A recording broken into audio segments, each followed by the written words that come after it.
X in my name is not just a symbol or a target sign.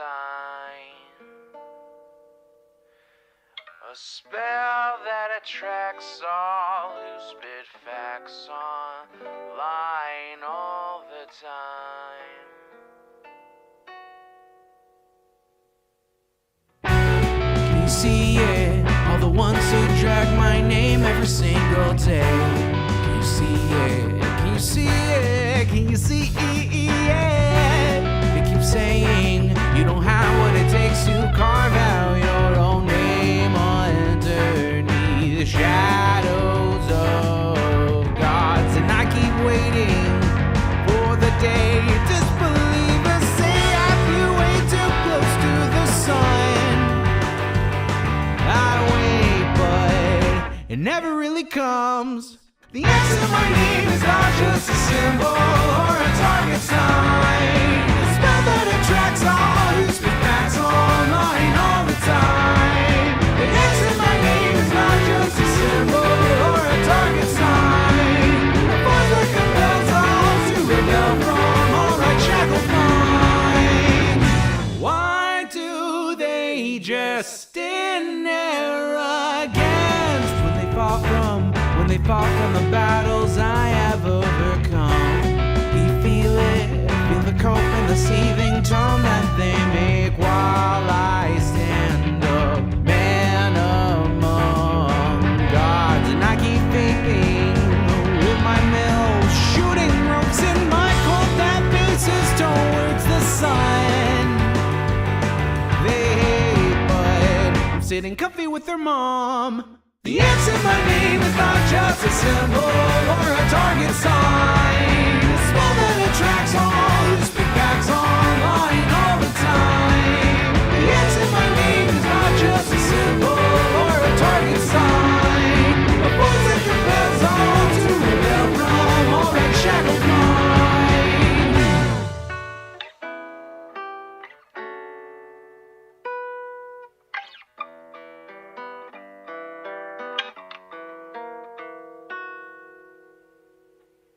The X in my name is not just a symbol or a target sign. A spell that attracts all who speak facts online all the time. The X in my name is not just a symbol or a target sign. A force that compels all to rebel from all right shackled minds. It's you and me, your mom, it's me. I'll take another hit from my name. You'll see now, watch me right now, punch your face now. Show you how.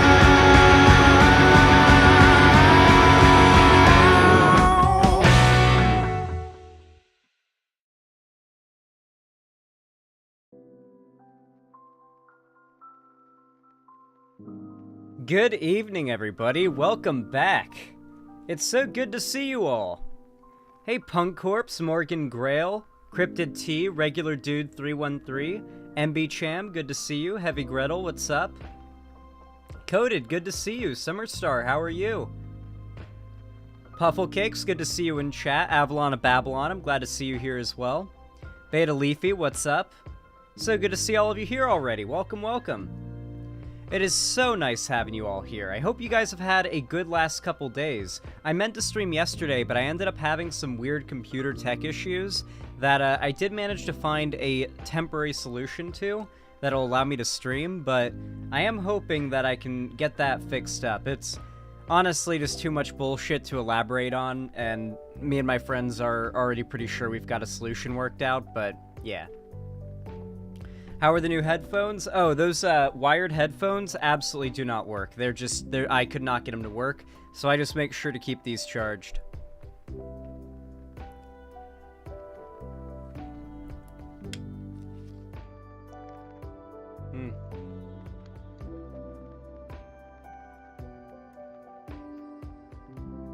It is nice to have you all here, though, guys. Welcome.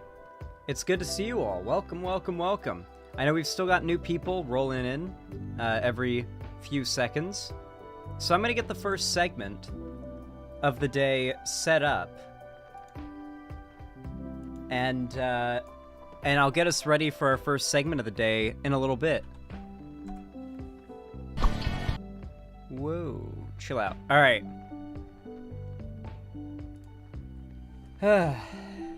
Zan, my worst manager, got fired. Hell yeah, Beta Leafy. I'm happy to hear that. Hopefully that means a better time for you at your job. Maybe you'll get to replace them.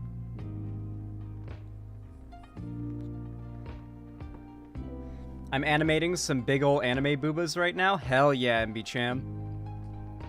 That's some good stuff right there. If you get another pair of headphones, you should get Soundcore Life Q30s. They're very good sound quality, although they look pretty basic in terms of aesthetic. I don't know if you guys have, like, noticed based on the way that I live, but minimalist aesthetic is literally my thing, you know? I don't like to own a lot, and the things that I do own, I like them to be simple and straightforward and sleek. I like to minimize the amount of things that I own. In large part, by the way, because if you own a lot of shit, you have to move a lot of shit. You know, like, the more stuff you own, the more you have to move when you move. Jesus, Beta Leafy, that's the kind of thing that I would record covertly on my phone and, like, get HR involved, or hell, put, like, honestly, a lawyer, depending on where you live, if you're in America.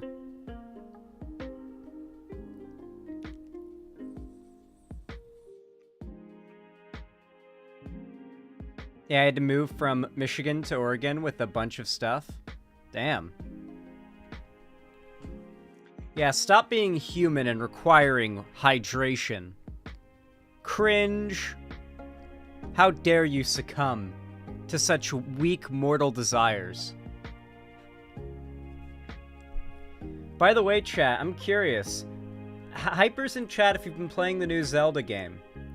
I don't think I'm going to be playing it. I'll probably play Breath of the Wild and Tears of the Kingdoms at some point in the future, but I've just got so much stuff to catch up on in private and on stream, game-wise, that it's going to be a little while. I still intend to play Elden Ring, and I want to, like, really play Elden Ring, because I got, like, only so far when I streamed it briefly, which was not very far, and I couldn't continue to play it because there was just so much real-life drama happening that kind of pulled me away from the game, and I very much want to play Elden Ring. More Zomboid. I really love Project Zomboid, and even one of the devs is a fan of my content, but one problem that Zomboid has is it's very hard to stream. It has proven nearly impossible to stream so far, at least multiplayer on a public server. Maybe I could do Zomboid again if it was a set group of people, like a massive set group of people that were already vetted, and that's how we did it. But every time we just kept getting, like, our location doxed, and then at that point everybody would horde up on us. Some would try to grief, some were friendly, but eventually it just ended up being every player on the server was trying to, like, base with us. And that was kind of cool, but at the same time, part of the fun was the idea that there were other groups of players out there that we had to compete with. And that just kind of dissolved out. That's not so much the game's fault as, like, just the format of how we were doing its fault, but we could probably work it out.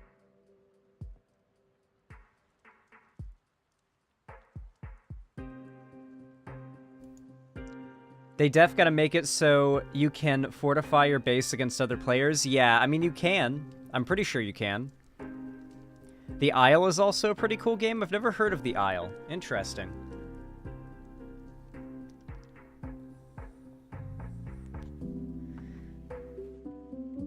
Yeah, what's the game about? Could you give me, like, a 2 to 3 sentence premise? It sounds Actually, you know what? I'll Google it. The Isle. Oh, it's a dinosaur. Oh, it's that game where you play as dinosaurs. Interesting. So I don't understand what the gameplay loop here is supposed to be. Like, what is the like, what are you fighting for? Because all I've seen so far is, like, dino roleplay.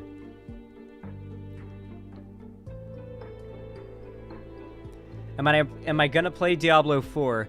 No, I think the only Diablo game I'll ever play is Diablo 2.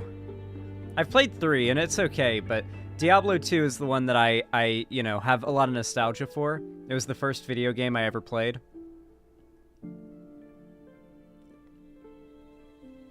Have I played Valheim? Oh yeah, I've played Valheim.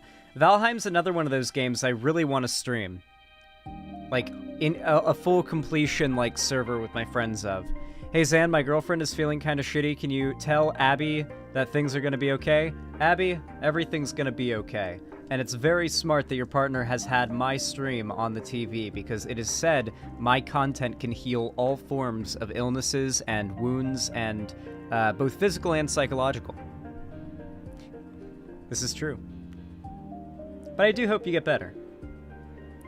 I've been so tempted to look ahead in the Destroy All Humans 2 remake. Oh, you haven't, like, you haven't spoiled yourself on my, like, Let's Play of it? That's crazy. I will definitely be continuing it. I still have my save and everything. And then I'd eventually like to return to Fallout New Vegas. I've also thought about, and this would be... I don't know how entertaining they'd be to watch, because of how much of the gameplay would literally be like running around collecting stuff. But I've thought about streaming all the Assassin's Creed games. Like, at least all the mainline ones, at least. Because that's a series of games that have always been, like, pretty close to me. And I feel like at some point in the future, that could be fun. But I don't know how many of you guys like Assassin's Creed, or how many of you guys would even be interested in watching me play it, in particular. Stream Black Flag, that is my favorite Assassin's Creed. I saw a Fallout shelter at my local post office today, I forgot we had those. Well, it's good to know you have one around, right, just in case?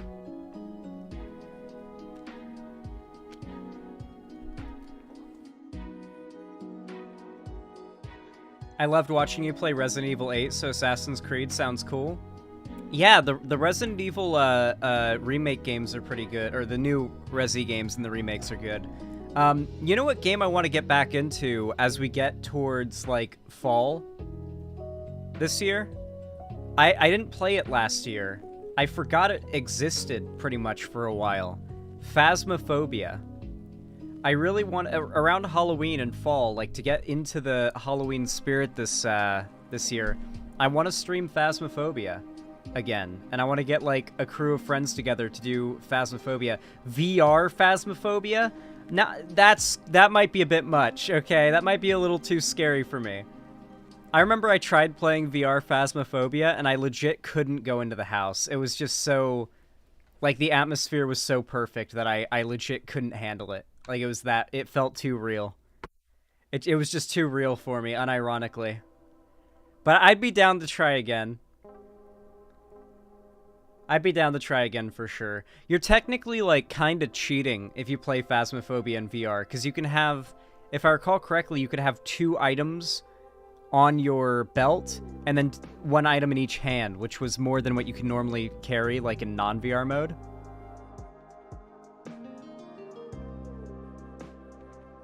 But yeah, this Isle game definitely looks interesting. I can definitely see maybe giving it a try. I don't know what the gameplay loop is. I love dinosaurs, so that's kind of what catches my eye, but I don't know what the gameplay loop is supposed to be. Like, you can't base build as a dinosaur. I guess it would be PvP? I don't even know. Has the WoW thing started yet? No, it has not yet, and thank you for reminding me, because now would be a good time to let you all know. If you are considering, or already do, or whatever it may be, trying out World of Warcraft, particularly World of Warcraft Vanilla Classic, I am bringing together an army of my fans and friends, some are even other content creators, to create a guild in Classic WoW. We're going to be playing Horde on the server Whitemane, and the guild's called Trance Rights, alright? We're still organizing it and getting people set up and everything, because I want to get a lot more people in there before we start. But yeah, if you're considering joining, please reach out to Balthazar or Ellen Degenerate on my Discord server, DM them, and tell them that you want to join the Trans Rights Guild, and give like a short paragraph on like who you are, like just introduce yourself basically, like a basic introduction. Say whether or not you've played WoW before, and what experience you have, if any, and then why you want to join the guild. Like, what excites you about joining the guild? Like, you like my content, and you're excited to play video games with me, whatever it may be. Just, you know, put something in there. This is mostly just to indicate that you're like chill, you know. It's some basic vetting. Xanderhall, is Cirrus going to be joining us, or is he still going to have his own faction on a different server? I think Cirrus might join us, because I've noticed Cirrus playing WoW more, so I think Cirrus might join, potentially.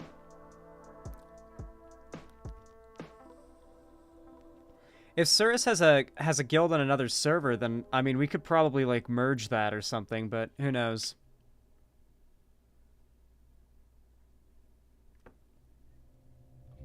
Ugh. Holy crap! Franums, thank you for the tier 1 sub, I really appreciate that. And then on top of that, Franums gifted another 5 tier 1 gifted subs to some random chatters in YouTube chat, or not YouTube chat, Twitch chat. I really appreciate that, thank you. Wow, that's very kind of you, Franums. Random, kind, Twitch chatter. Based.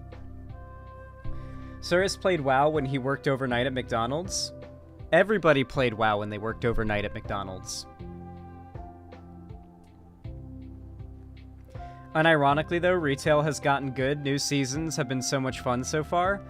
I don't know, retail just has never been able to grab me as compellingly as Classic does. It's just something about how much bloat there is to the like, it's just the content bloat, you know? I think that's a big part of it. And I think a lot of it is the fact that each expansion has to expedite basic progression so you can get to the new stuff faster. And Classic WoW is basically like 60% progression and 40% like after you hit max level content, while modern day WoW is like 20% progression and then 80% after you've hit max level content, you know? And I like that, like, just grinding to get that max level is a large part of the grind itself, and then from there, your goal is to raid and get certain items for, like, a peak gear set. And then from there, with the classic WoW expansions that they've released, you can, like, once we've already, like, done everything there is to do, we can transfer our characters to a Burning Crusade server and play the next expansion, and then so on to Wrath of the Lich King. Assuming we've got, like, a big guild of people that want to keep going after we've, you know, basically 100%ed, for all intents and purposes, vanilla. Lavenderp, thank you for the $20 super chat over on YouTube. I really appreciate it. It says, if you play the Isle, know there is 2 versions. Legacy is more stable, but EVRIMA, Evrima, is more combat-based. It's a gameplay loop of survival, maintaining a diet, hunting, grouping, etc. It's meant to be survival horror. Interesting. Very interesting. Zan, you have to play the Goldshire clip. You know what would be better than playing the Goldshire clip? Playing the clip of Asmongold going to Goldshire on Moonguard.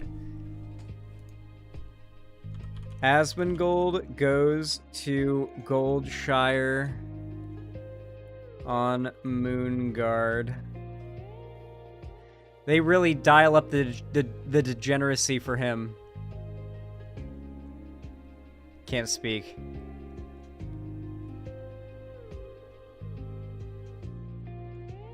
Yep. This is a very, very short clip. It's only 1 minute 25 seconds. Listen, Asmongold posts cringe pretty often, especially lately. But I will say, especially around the release of Classic World of Warcraft, Asmongold was busting out some great content. Those Classic WoW streams went hard. Franums, again, with more donos and more generosity, thank you. But this time it's on website chat. Thank you for the $10 $10 donation. I really appreciate that. Thank you, thank you. That helps a lot, and that is very kind of you. Remember, if you're watching right now and you want to support the stream, you can do so without having to pay a single penny simply by hitting the like button. That thumbs up button is basically like the equivalent of forcing YouTube to push my content out to more people, but it doesn't cost you anything other than maybe a fraction of a second and like a fraction of a calorie of energy. So please consider hitting the like button. I appreciate everybody who does it. It actually legit helps out a lot. Every single individual one does. So yeah, this is a good representation of what Moonguard is like, or Goldshire on Moonguard is like. Yo, these are all dudes. Like, all of these people are dudes. How do you know? Wait, how do you know it's not a real girl? I don't know. I bet it could be. I bet it could be a real girl. Like, there's got to at least be like one real girl in here. That's Cope. Oh my god, I'm just reading this. From head to hoof, her bare thighs and hips were exposed for any who cared to peek, as her tabard, tightly clinging to her form, was the only chosen article of clothing aside from the gems she adorns on her tail. Okay, dude. Those who managed to peek under the Draenei's tabard would be treated to the sight of 2 plump sea-cup orbs that nearly spilled out of her outfit with each movement. Behind the Draenei featured a plump pale ass that would jiggle with each step as she took whatever the sultry Draenei sauntered around. Her thighs were oh so soft and squeezable, and between those thighs dangled a pale light blue... Light blue what? Asmon. What? Light blue what? I don't know, it's something. I closed it. I couldn't read it. As I said, they're all dudes. It's like 200 dudes just jerking off. I don't know what to say. Height 6 inches. Okay. All right, I'm logging off. I'm logging off.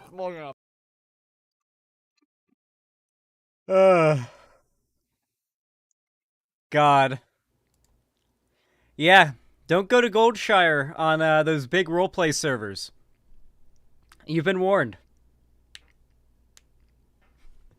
You've been warned.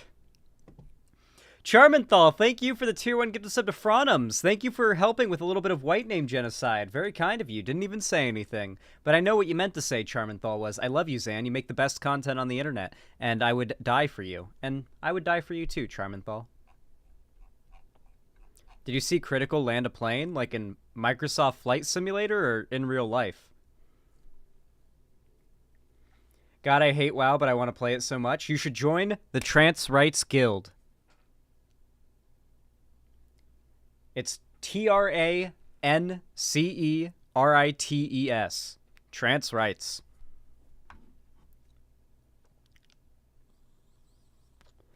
Pretty awesome. Pretty epic. It's only for the cool kids to hang out in, though. Yeah, you jump, I jump. Alright. No, I didn't mean to close my music. No. Hold on.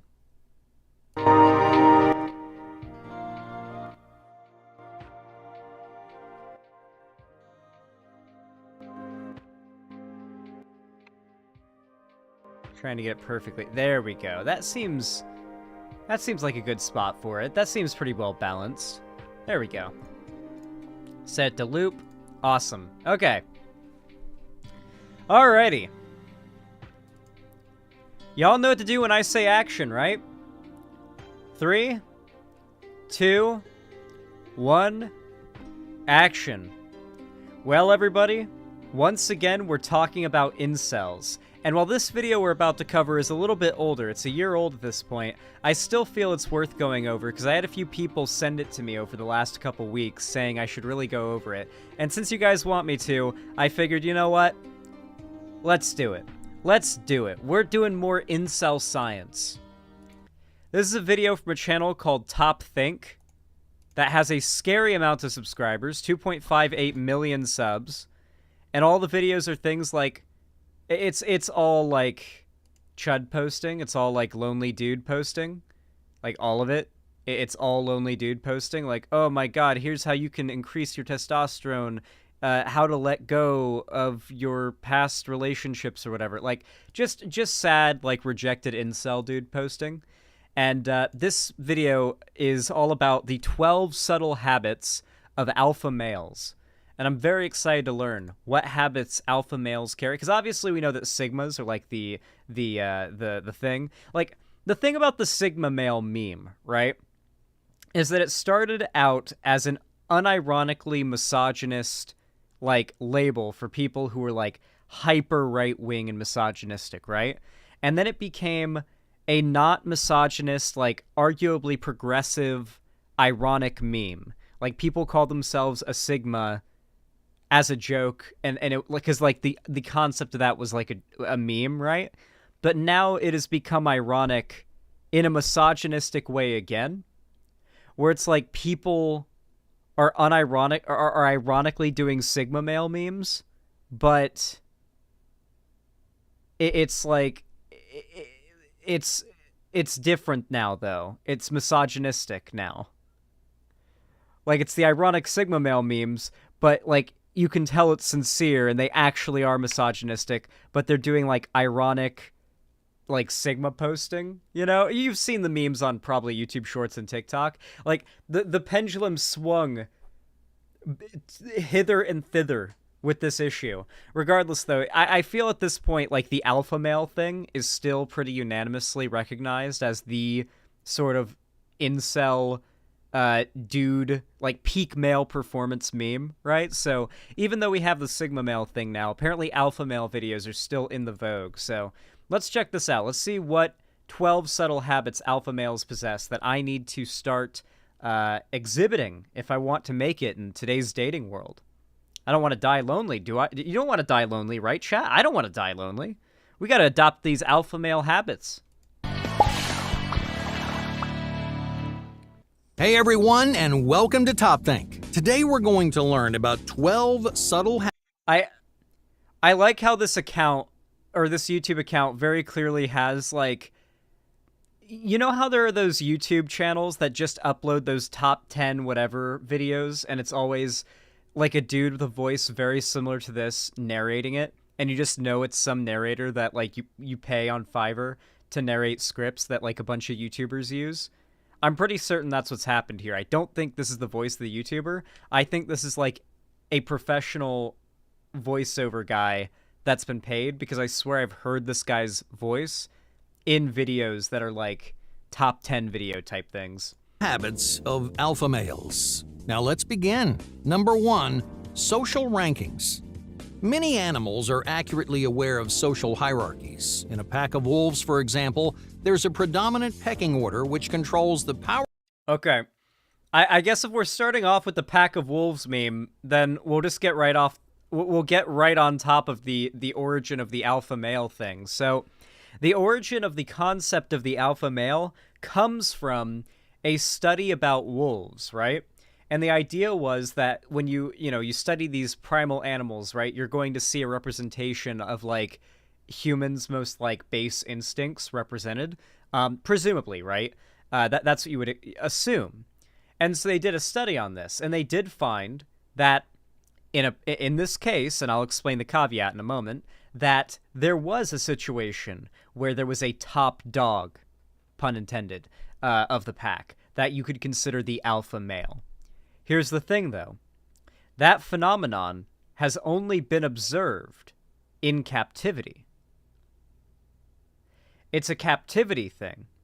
Very much like how people in prison engage in a very similar form of social hierarchy. It's almost like natural free humans, natural state is not existing under an unfair hierarchy. Instead, it's when humans have their freedom taken away from them by, authoritarian organizations that have more power than them, that they engage in this type of self-attacking ranking or social ranking system, where there's one person at the very top.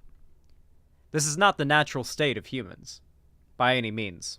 Power dynamics inside that social circle.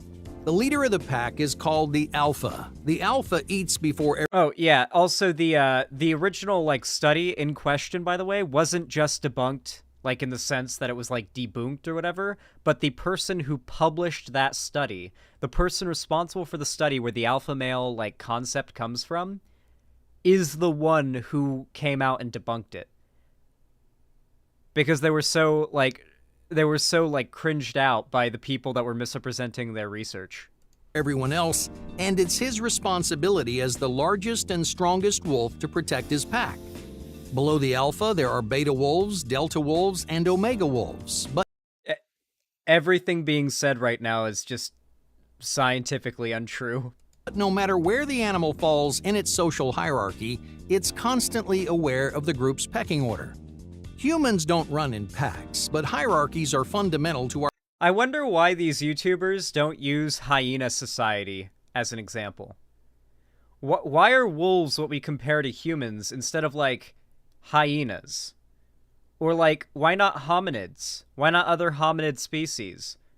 Do you want to know why?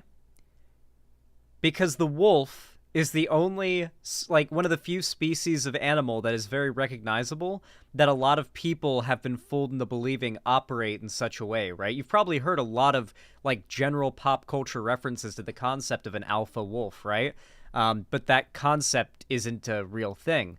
While at the same time, like, wouldn't it be more realistic to compare human psychological behavior at, like, a more natural level to, like, hominids? Well, you would think so, right? But here's the thing. Hyenas and a lot of other species are matriarchal. Even a lot of hominid species are matriarchal. A fair amount of them, in fact, are matriarchal societies. That is why you will rarely see them refer to, like, animals that are much more similar to humans than fucking wolves. Our social world. There are hierarchies in the workplace, hierarchies in friend groups, families, and even partnerships. Every alpha male knows that social hierarchies exist. They quickly understand social rankings, and it's that knowledge. So social hierarchies, as we know them in our society, are invented by people and our ability to form, like, structures and institutions that benefit others or one group over others, right? A big part of why these sort of structural hierarchies exist. All right, we're going to get into a little bit of spooky feminist theory here, okay? But there's a phrase called the patriarchy. And the concept of the patriarchy is one that has, like, the word patriarchy has unfortunately become a very dirty word that many people just turn their brains off the second they hear it uttered. But here's what it actually means. Here's what it refers to. The basic set of social expectations and social hierarchies that applies to both men and women that demands that you should be a certain way, that women should be a certain way, and that men should be a certain way. For a good example of this, let's look at the way that women are viewed when it comes to sex. Women are viewed as when they're virgins, and this is true of a large majority of our society, particularly pushed by men, but women push this idea plenty as well.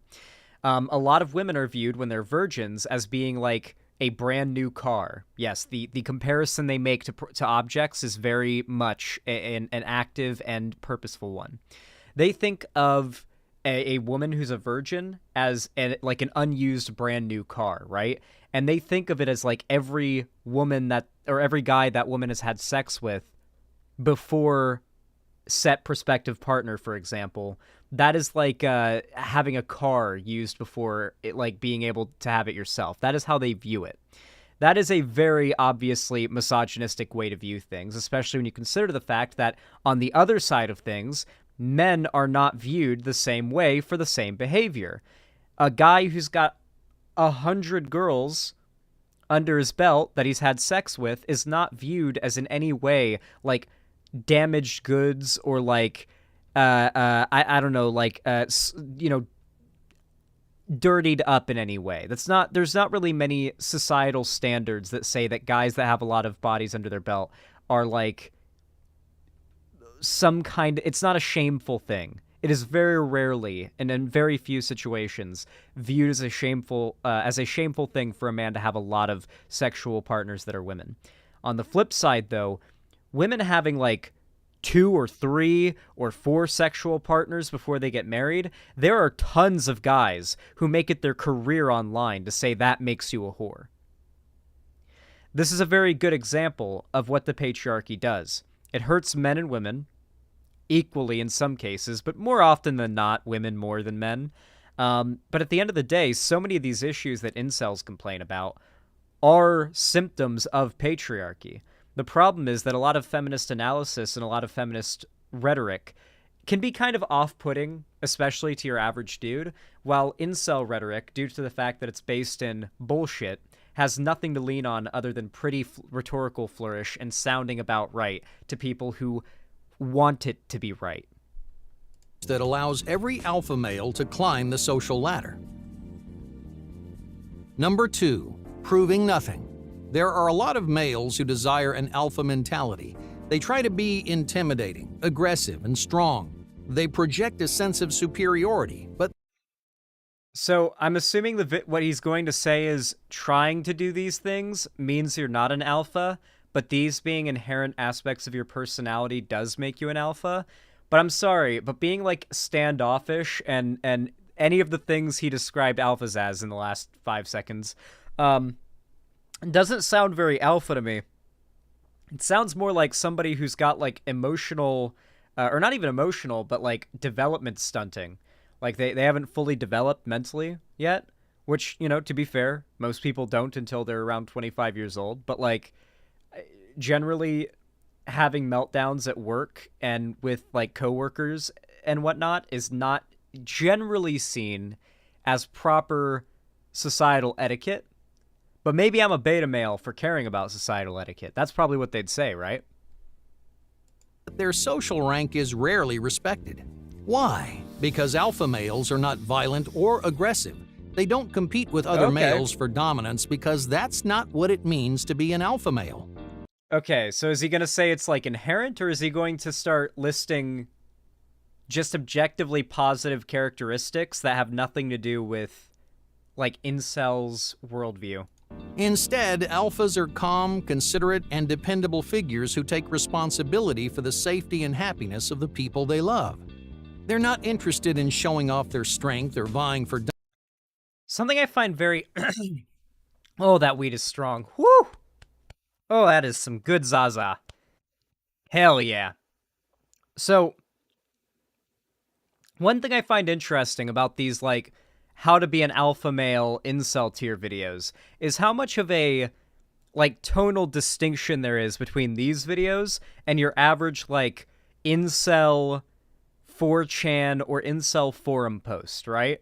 Like, if you go to your average incel forum post, or even the comments of these posts, or the comments of your average YouTube short, you're gonna see, like, the most mask-off horrific shit. But in videos like this, it's meant to come off like this is a hyper, you know, aware, very balanced analysis of social hierarchies.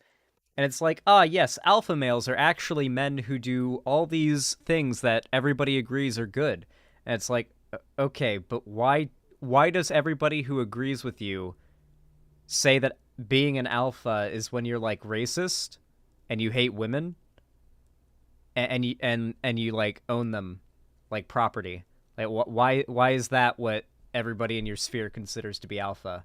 When in videos like this, it's like, oh, it's like when you help old ladies cross the street. This is what makes you an alpha.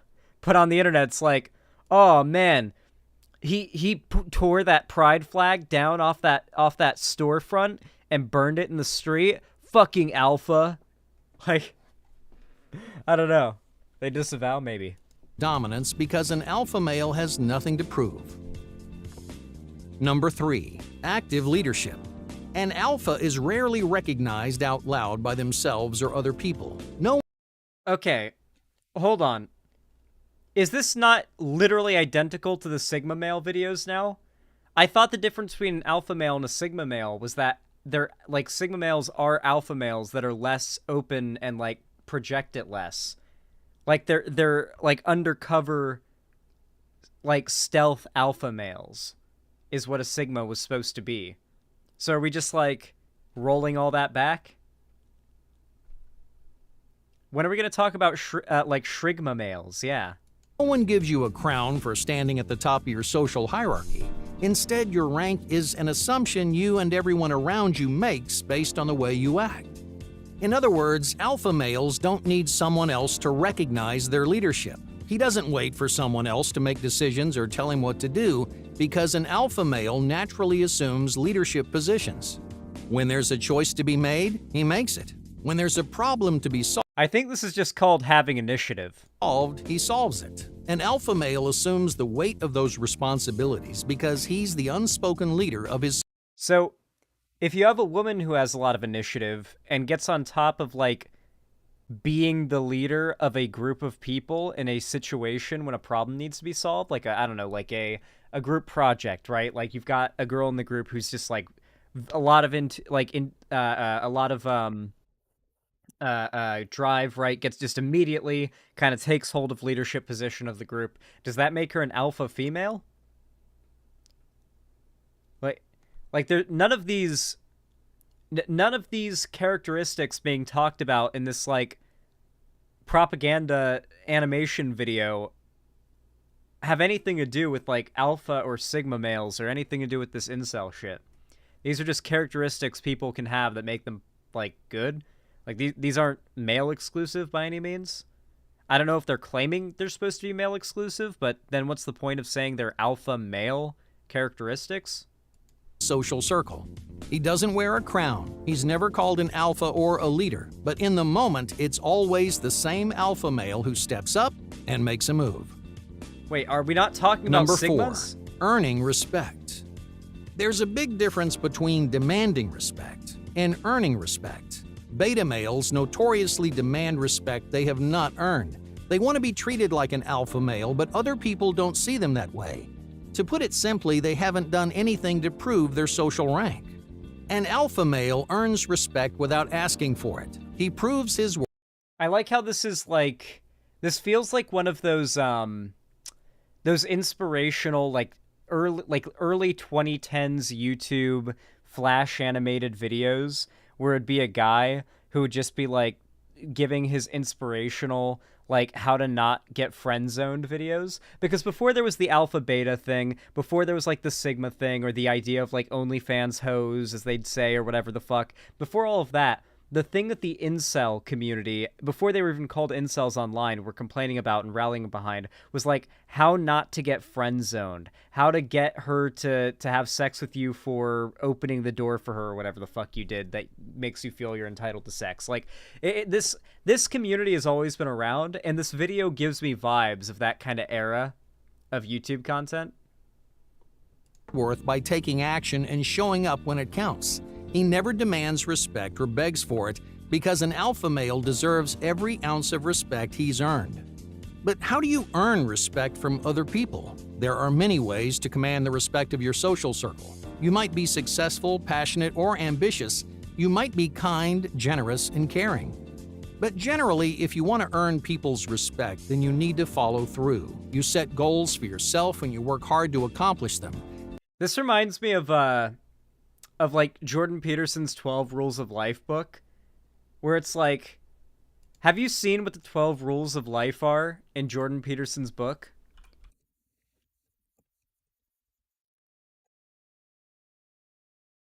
Obviously, he elaborates further on these points, but when you actually find out what those 12 points are, if you don't know what they are, you're gonna feel like you're gonna be blown away. Number 1. Stand up straight with your shoulders back. Treat yourself like someone you are responsible for helping. Make friends with people who want the best for you. Compare yourself to who you were yesterday, not who someone else is today. Do not let your children do anything that makes you dislike them. Okay. Set your house in perfect order before you criticize the world.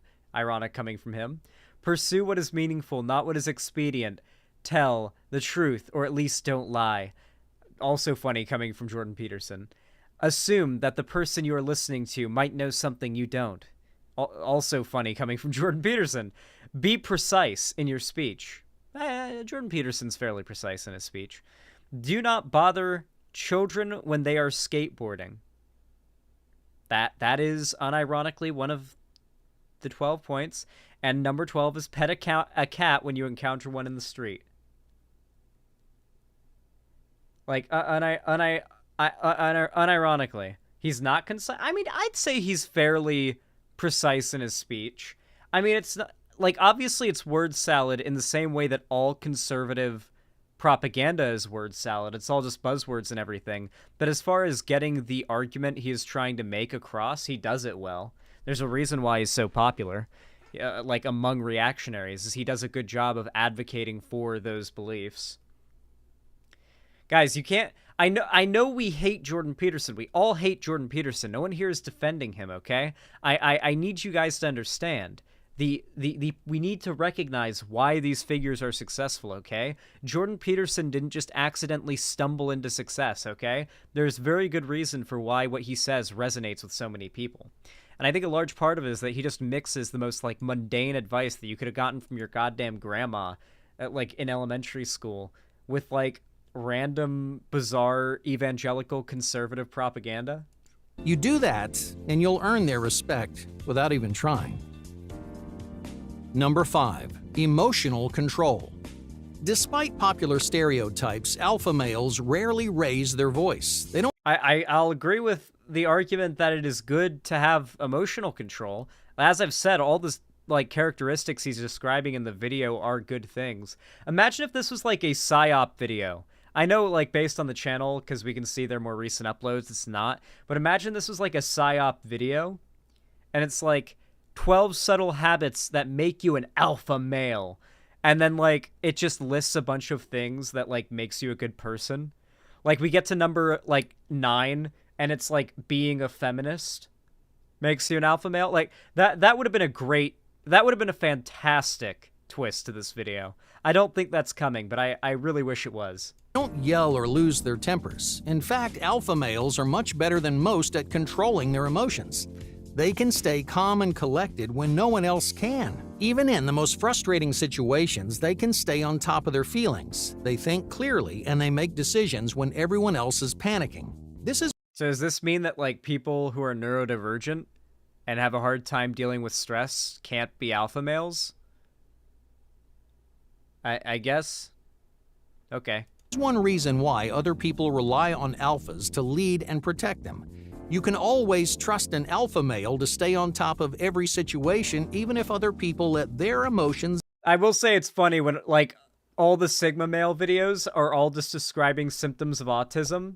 And meanwhile, it's saying, like, oh, by the way, if you have any trouble whatsoever dealing with stressful situations and controlling your emotions, you can't, you're not an alpha male. But, like, it's like, okay, so it's like if you're neurotypical, then you get to be an alpha. But if you're autistic, that makes you a Sigma. I see. All right, I'm starting to understand now. Get the best of them. You'll never catch an alpha male screaming or berating another person. They don't lash out or act without thinking. Instead, an alpha male is careful and patient, and it's that patience that keeps him in control. Number 6. Confident refusal. Alpha males aren't afraid to say no. Most people feel guilty or embarrassed saying no, but an alpha male confidently decides whether or not they want to do something. If they want... This is actually a good point. You do need to, like, be able to say no for yourself. You don't want people to be able to push you into things you don't want to do. Just have like the ability to stand up for yourself to like the most basic degree. Obviously, this doesn't have anything to do with being an alpha male, but you know, it is a good characteristic to have. Want to do something, they'll say yes, and they'll accomplish that task with confidence and enthusiasm. But if they don't want to do something, they don't hesitate to say no. Alpha males respect themselves too much to compromise their wants or needs. Now, that doesn't mean they're self-centered. It means they aren't willing to put themselves in uncomfortable situations just to make someone else happy. In other words, if you don't... I mean, honestly, if the incel movement wants to start claiming that, like, these objectively positive traits are what being alpha is, then I'll fully embrace that if that's genuinely, sincerely what they want to do. But this just comes off as very blatant clickbait to me, especially when you consider the type of channel this is. It's very obvious this is just a clickbait grift channel, just to farm up, like, ad rev. Want to do something, say no. And don't feel compelled to apologize when you do. If someone asks you for a favor, you have every right to say no. You don't have to make an excuse. You don't have to make up a story. You don't even have to apologize. It's your decision to accept or reject every offer that comes your way. And alpha males know that better than anyone. Number 7. True. Self-reliance. Alpha males rarely ask for help. Are these all just going to be like, okay, this is at least one point that I can disagree with on some level, okay? So, I do think that it's kind of like a toxic expectation to believe that men should never ask for help. The idea that, like, asking for help is something that you should be, opposed to doing and you should be, like, shameful of. I've had to get over this myself. Like, I hate asking for help with things, like, no matter how dire. Yeah, I mean, it's definitely... Don't feel afraid to ask for help because you think it's going to make you, like, less of a respectable person. There's nothing wrong with asking for help, but alpha males prefer to solve problems on their own. If there's a hurdle they need to overcome, they quietly work, grow, and improve until they're up to the challenge, because that's one of the most rewarding experiences for an alpha male. They want to grow, they want to get stronger, smarter, and more capable, even if that means failing in the process. Alpha males can be lone wolves, especially when they're struggling with a problem. They want to surpass obstacles on their own, and that way they can help other people overcome the same challenges in the future. I wonder if this video, or if this channel's made Sigma male videos, and I wonder if the 12 habits of Sigma male videos they've probably made are just the same points. They've got to just be the same points, right? Because at this point, they've just repeated the same things that make a Sigma male for what makes an alpha male an alpha. So, which is which? I'm confused. Teacher, please. Achievement makes an alpha male a better leader. Every success gives them confidence and faith in their own capability. Now, don't be surprised if an alpha male never asks for help. Even if you offer, they'll likely turn you down because alphas confront their problems all on their own. Damn, I guess I'm just Number alpha. 8. Personal opinions. Beta males obsess over other people's opinions, but alpha males don't care what other people think. Instead, they concentrate on their own tastes, interests, and... To be fair, you pretty much have to fall into this category to be a lefty on the internet. like unironically, to be, like, progressive and open about it online, you have to be absolutely open to most engagement you get from, like, random strangers being people just deciding they fucking hate you at, like, just a glance. At a single glance. Being a lefty online and being, like, prominently, like, outspoken about having these progressive values is, like, the internet social equivalent of going out in public wearing, like, a hentai shirt. You know? Honestly, probably worse, you know? Because people don't generally seek you out to harass you in public. Like, no matter... Like, you gotta do a lot for that to be the case, right? I don't know. I just think it's funny. I do think it's funny. Opinions. If an alpha likes something, he doesn't need someone else to give their approval. He doesn't pay attention to trends, fads, and social norms because he has his own idea of what's cool and what isn't.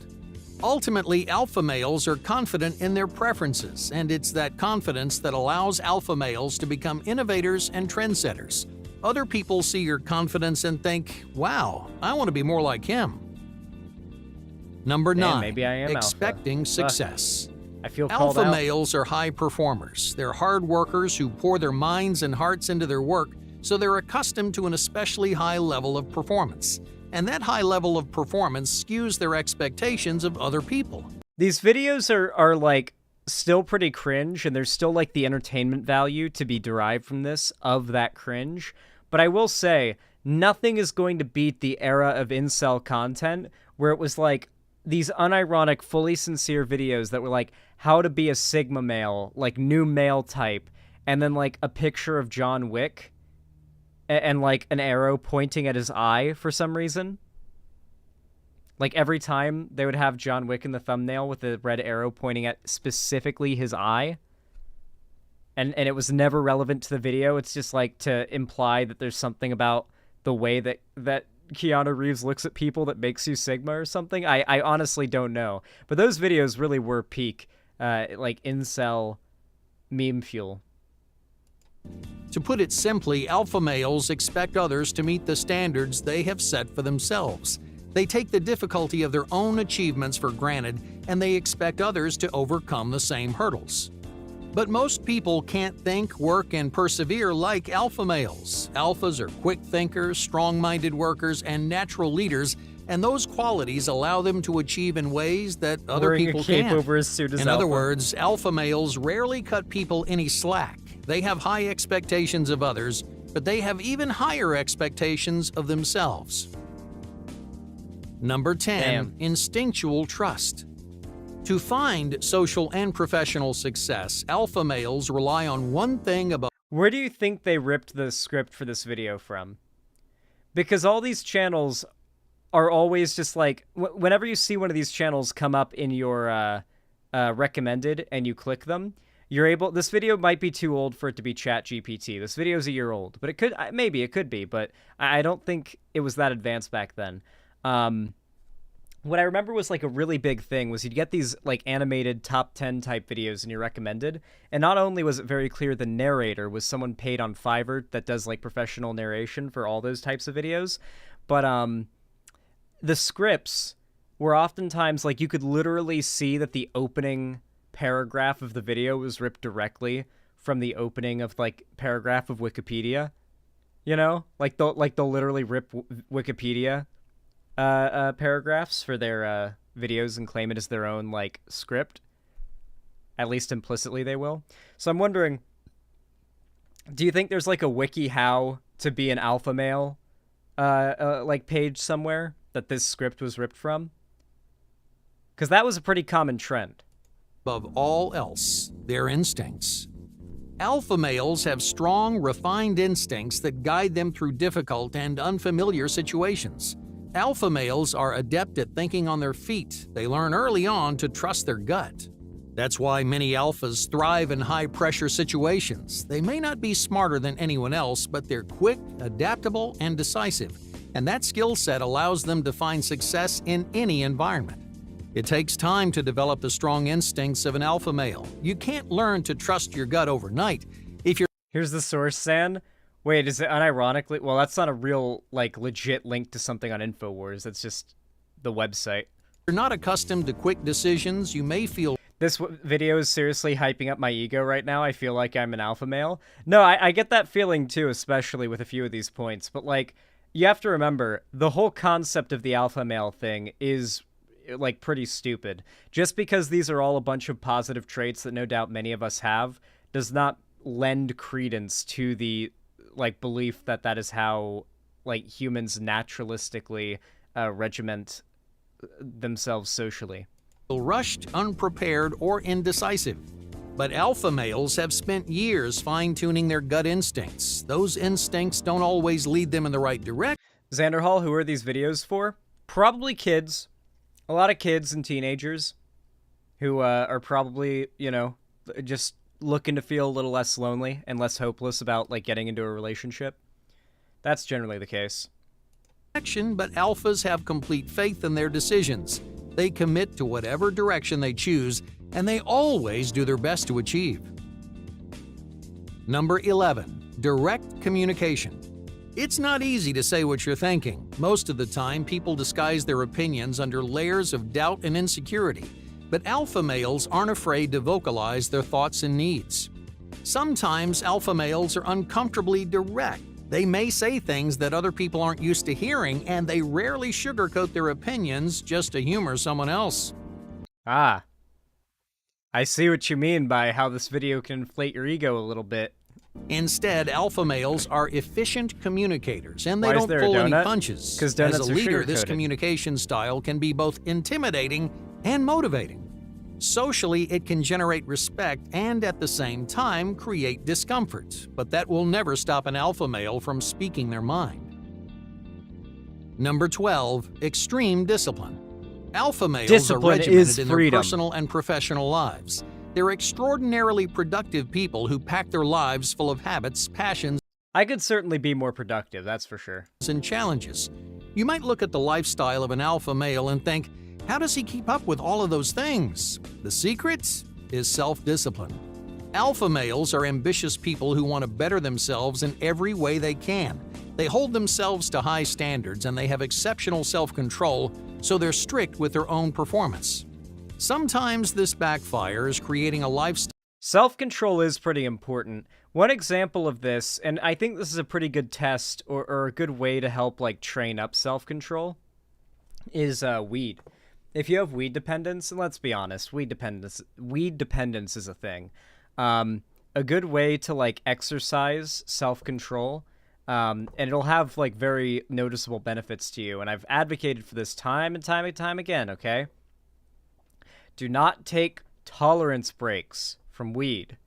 You can do so if you choose to, and that's what you want to do. I mean, taking long bouts of time off of weed, if that's what you want to do, I'm not going to stop you, obviously. But like, if your issue is that your tolerance is too high, I highly recommend the smoking only after 4:20 to 5 or 6 p.m. rule. Like, I'm not even kidding. I'm not even kidding. I know the 420 is a meme, but even go down to like 6 p.m. If you wait till that late, till you start like your first smoke of the day, and that's when your first bit of THC gets into your body, I promise you, you are going to have a much lower tolerance. Just an extraordinarily lower tolerance. I mean, yeah, just start at 420. Try like not smoking at all day tomorrow. And then have your, if you normally like wake and bake, and then have your first bit of weed at 4:20 p.m. And you tell me how much better that high is than your normal morning high, or even your normal afternoon or evening high. Trust me, it's going to be at least twice as good. That's going to be hard. I know it's hard not to wake and bake, but it is possible. Supplement yourself with caffeine instead. It'll make you feel better. As someone who took Zan's advice can confirm it's a great idea. It is a very good idea, and I highly recommend it. For real, I love wake and bake. And you can still have days that you wake and bake, because wake and baking is always fun. But, like, particularly on your productive days, I highly like your work days, I highly recommend this. It is effective. You'll save more on weed, too. Style that's stressful and exhausting. But most of the time, self-discipline is a tremendous strength that pushes an alpha male closer and closer to his goals. Hey, thank you for watching Top Think, and be sure to subscribe because more... Damn. Here, let's find out about this channel. What's this channel's deal? Because I actually have questions. Let's look at their most recent video. ...is that they don't feel the same. Oh, it is at least the same voice narrator. What's their most popular video? 16 Laws of Psychological Power, inspired by Robert Greene. How to get a chiseled jawline for men. 10 mind tricks to learn anything fast. 3 weird tricks to get a better jawline, so another jawline one. 7 signs you're dealing with a psychopath. 7 signs you're dealing with an evil person. 10 signs you're a Sigma male. Top 5 hair loss solutions that actually work. What your sleeping position reveals about you. How to deal with a patchy beard. Oh, I could actually probably use that. 7 things you should never do in the morning. The power of silence. Why silent people are successful. 4 easy steps to lucid dream every night. Mewing. How to 10 times your looks. How to grow your beard fast and naturally. 7 signs you found your soulmate. 12 signs you have genius level intelligence. 10 signs she never really loved you. 4 easy steps to fall asleep fast. So this is just one of those like blatant clickbait like grift channels. That's all this is. So this isn't even all incel tier propaganda. It's just whatever will get the clicks, and that's usually incel stuff. It's teen clickbait. Yeah, you're completely right about that, Minimum Volts. This is clickbait exclusively made for teens. Like, coming off of TikTok age and getting into YouTube age. Like, this is the kind of shit I was watching when I was, like, 13. Christ. How'd y'all like that segment? What do you think?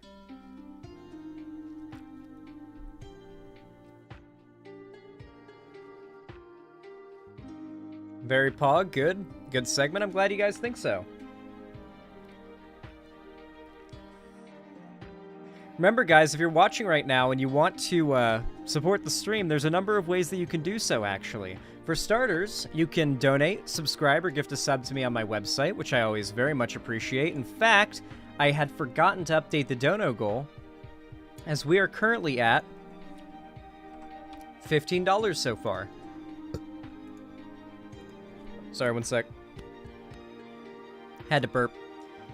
Ugh. Not a whole lot of money, but I certainly appreciate the support, guys. Wait, why is it not... Huh. Looks like the dono goal is not updating. Let me try something really fast.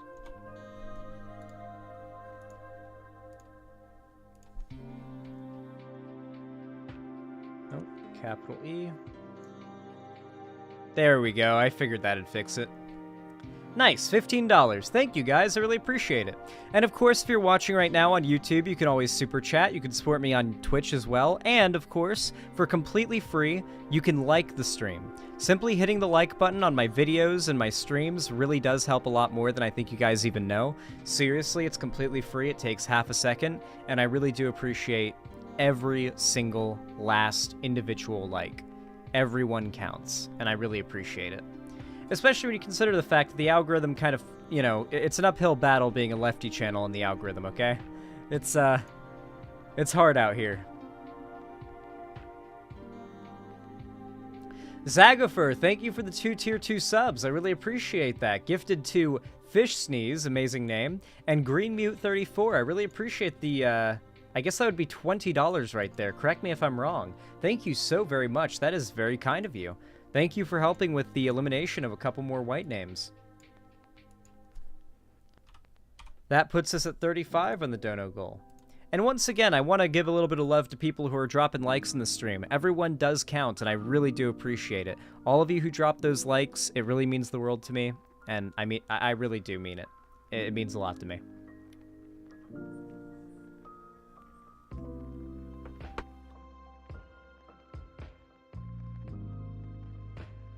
Stream liked? Thank you. Let me bring up the next segment really fast.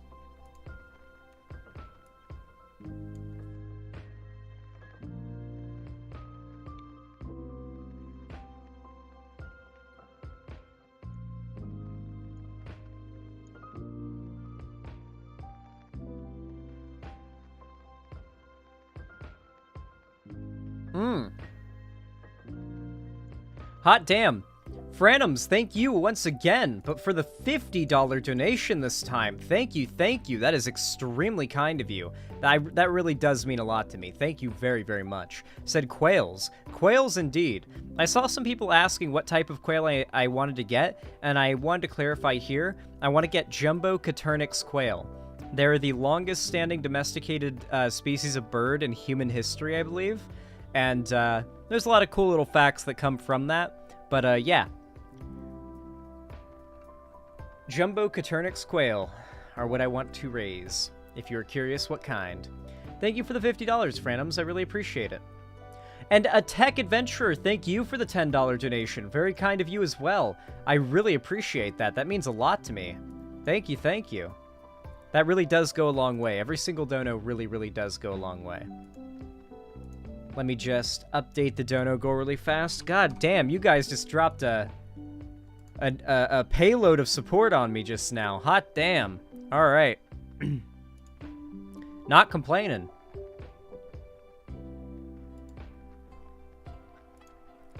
All right. Y'all know what to do when I say action, right? 3, 2, 1. Action. Well, as you all know, my state of Florida, my home state of Florida, I should say, I'm not currently in Florida, thank God, has kind of been falling into fascism for the last year or so, in large part due to Ron DeSantis, but, you know, as well as the vast array of right-wing Republican legislatures that are in power over in Florida. There is pretty much full Republican far-right control of what is happening down there in Florida, and it is getting worse and worse by the day. And it just got a little worse. Florida Governor Ron DeSantis signs bill legalizing anti-LGBTQ+ medical discrimination. The law allows any medical provider or insurer to deny care based on ethical, moral, or religious beliefs. And I want to clarify, by the way, this is not just gender-affirming care. This is medical care. As in, like, trans person has been shot or something, goes to the hospital, and transphobic doctor can now, like, turn them down for care. We will see how many doctors choose to make that decision, but that's not really relevant. Florida Governor Ron DeSantis has signed the quote-unquote Protections of Medical Consent Conscience Act, a law that allows healthcare providers or payers to deny service on the basis of a conscience-based objection, including any ethical, moral, or religious beliefs. The bill provides no definition of what constitutes a moral or ethical belief. The law seeks to protect healthcare providers and payers from the threat of discrimination for providing conscience-based healthcare. However, advocates worry it'll be used to deny LGBTQ+ people gender-affirming care, HIV prevention medication, and other essential life-saving care.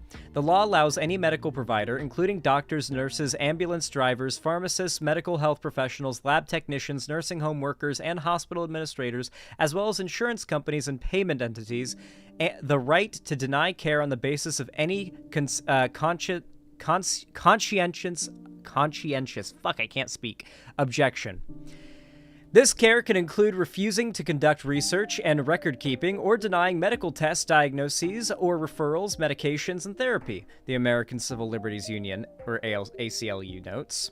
The newly signed law says denial of care can't be based on a patient's race, color, religion, sex, or national origin, but it provides no protections whatsoever on the basis of sexual orientation or gender identity. Additionally, the law also allows healthcare employers to discriminate in hiring and bars medical boards from disciplining doctors for spreading misinformation. This was also a key point to this bill. There is now no punishment in the state of Florida for medical board doctors openly spreading misinformation knowingly. This is really scary, but it's honestly not even that scary considering the fact that this has already been an issue for a while. There was a dentist and a doctor not too far away from a place I lived when I was around, middle school aged. And after looking into them, because they were so close to where we lived, we'd hoped, maybe we could go to that doctor and that dentist, right? Turns out, after looking at their Facebook behavior, or their Facebook posts, they were anti-vaxxers. So, yeah, we didn't end up going to that dentist or that doctor. And they owned their own practices. So there's no one, at the end of the day, that they're likely to be, beholden to besides the law. Essentially forcing employers to keep workers who refuse to do their jobs, the Human Rights Campaign, HRC, noted. In a statement, the Human Rights Campaign said the newly signed law, quote-unquote, creates a license to discriminate by allowing a healthcare employer to discriminate in hiring, and it bars medical boards from disciplining doctors for spreading misinfo. Cara Gross, legislative director and senior policy counsel of the ACLU of Florida, wrote, "This bill is shocking in its breadth, vagueness, and government overreach into the private sector and unregulated businesses. It goes far beyond any alleged claims of religious freedom." Gross notes that anyone in the medical field, including at public and private schools, colleges, and universities, could choose to deny services to someone they personally dislike. Medical workers could refuse to assist in an active medical emergency, such as helping an unwed mother to give birth. Medical office clerks could refuse to return patient calls, and pharmacists could refuse to dispense contraceptives or medications to heal sexually transmitted infections, citing their ethical or moral beliefs. Small government, by the way, it's never been about small government. It's always been about states' rights. When they say the rights of small government, they mean the small government of states, like individual states. They talk about states' rights, small government, state government. They want the power of these things to be held on a more state level, because currently, as it stands, the best way to achieve fascism in America is to basically destroy any ability for the federal government to have oversight over individual states and make it so red states such as Florida can literally just go balls deep into fascism without any oversight and any way of stopping it or preventing that from happening. They hate the fact that there are federal protections for certain minorities and whatnot that prevent them from passing certain laws they want to pass. Brandon Wolf, press secretary for the LGBTQ organization Equality Florida, told the Pensacola News Journal, quote-unquote, "This puts patients in harm's way. It's antithetical to the job of healthcare providers, and it puts the most vulnerable Floridians in danger." It very much does indeed, because as you know, a lot of wealthy people move to Florida when they get older. A lot of these wealthy people in Florida, many of them running their own businesses, like their own medical practices, who want to buy cheaper land, cheaper real estate, they're going to move to Florida. There are so many conservative Republican doctors and others that have their own medical practices concentrated in Florida. And there are a variety of reasons for this, but it means that getting healthcare in Florida before this, as an LGBT person, was certainly hard. Now it's gotten a lot harder. Our state should be in the business of increasing access to medical care, not giving providers and companies a sweeping carve out of non-discrimination laws, Wolf added. Shame on the governor for putting Floridians' health at risk to score cheap political points. DeSantis was joined at the signing ceremony for the new law by State Surgeon General and Department of Health Secretary Joseph Ladapo. I'm pretty sure he appointed that guy. He has spoken out against science-based federal guidelines that support gender-affirming care for transgender teens, citing debunked studies about transgender people. In July 2020, Ladapo appeared in a viral video as part of a group called America's Frontline Doctors. The video was organized by the Tea Party Patriots, a right-wing group backed by wealthy Republican donors.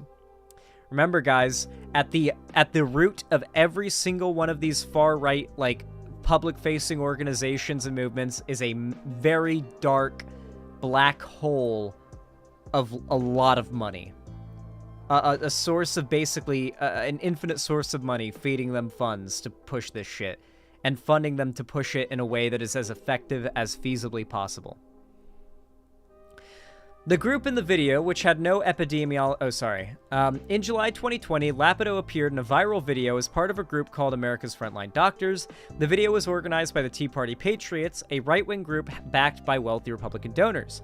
The group in the video, which had no epidemiologists or immunologists, promoted the anti-malaria medication hydroxychloroquine as a cure for COVID-19, said that face masks don't slow the virus's spread, and that COVID-19 is less deadly than the flu. All three claims are untrue. Ladapo has written numerous op-eds repeating the video's false claims. The video has featured Dr. Stella Emanuel, a pediatrician and religious minister, who has said that demonic seed, quote-unquote, inserted into sleeping individuals causes endometriosis and ovarian cysts. Remember, guys, it's the left and the trans people that have abandoned the science and reality. At the end of the day, if you're trans, I want you to be reassured in the fact that the overwhelming consensus of scientific agreement has been reached on the fact that not only are trans people valid in their identity, but on top of that, that every argument that transphobes use against the validity of trans people or the idea that trans people should have access to gender-affirming care has been time and time again been proven unambiguously bullshit. Okay? This is just inarguable. But at the same time, the right needs to have a veneer of authenticity, and on top of that, of believability. Like they're coming from somewhere scientific, somewhere facts-based. It's why Ben Shapiro started his slogan, "Facts don't care about your feelings." And the reason why they say these things is because at the end of the day, it's very obvious they're arguing from a point of emotion, or from faith, or from whatever unscientific position they derive their points from. but they need to wrap it up in a veneer of respectability, believability, and authoritative science.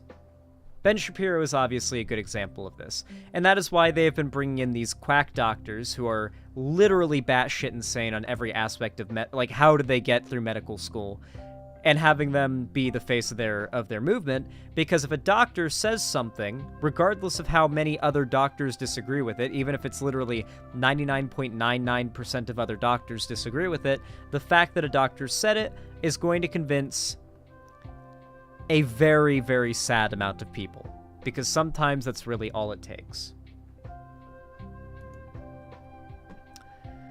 How do you guys like that segment? You feel like you did well?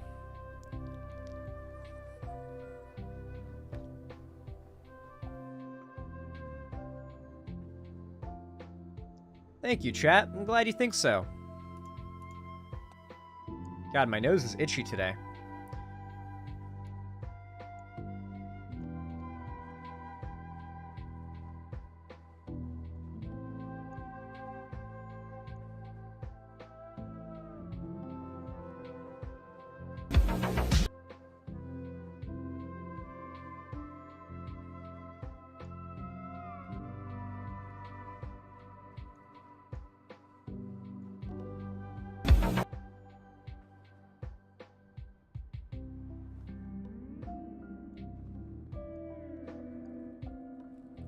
All right.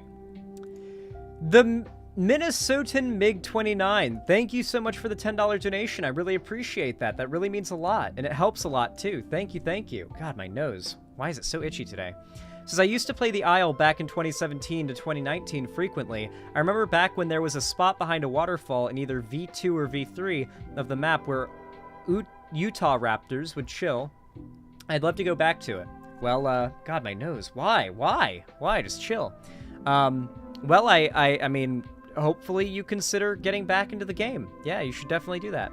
Nosebleed? No, I don't have a nosebleed. It's just my, like, it's my mustache hair here is, like, tickling my nose. It's like, I got it. It's like curling upwards and tickling my nose every once in a while when I'm talking. I do need to, like, trim my facial hair. That's really what the issue is. Yeah, it sucks. Can I lick your nose? That is kind of weird, but, you know, if that's what you want to do, then you can fantasize about that, I suppose. Aiden Blade, thank you for the tier 1 gift sub to Beta Leafy. Thank you for contributing to the white name genocide. Very kind of you. Thank you. Says, no more whites, hashtag Michigang. Michigan mentioned. Thank you so much for the tier 1 sub. I really appreciate it.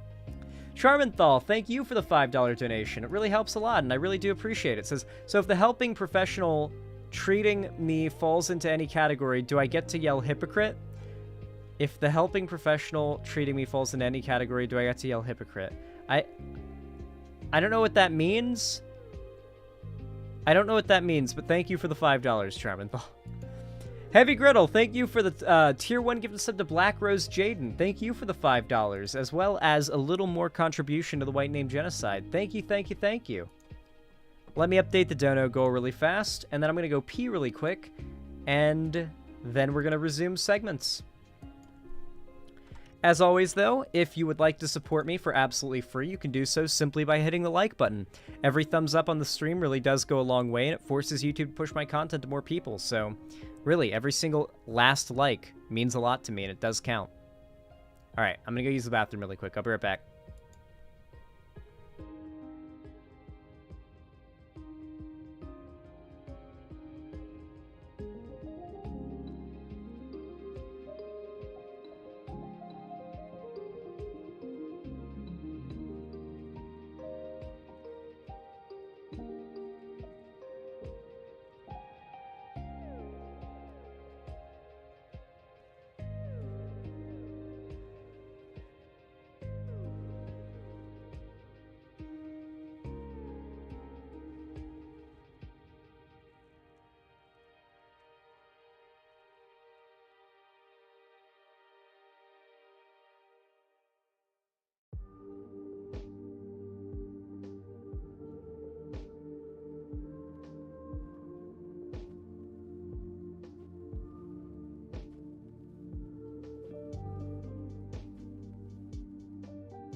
What's going on, everybody?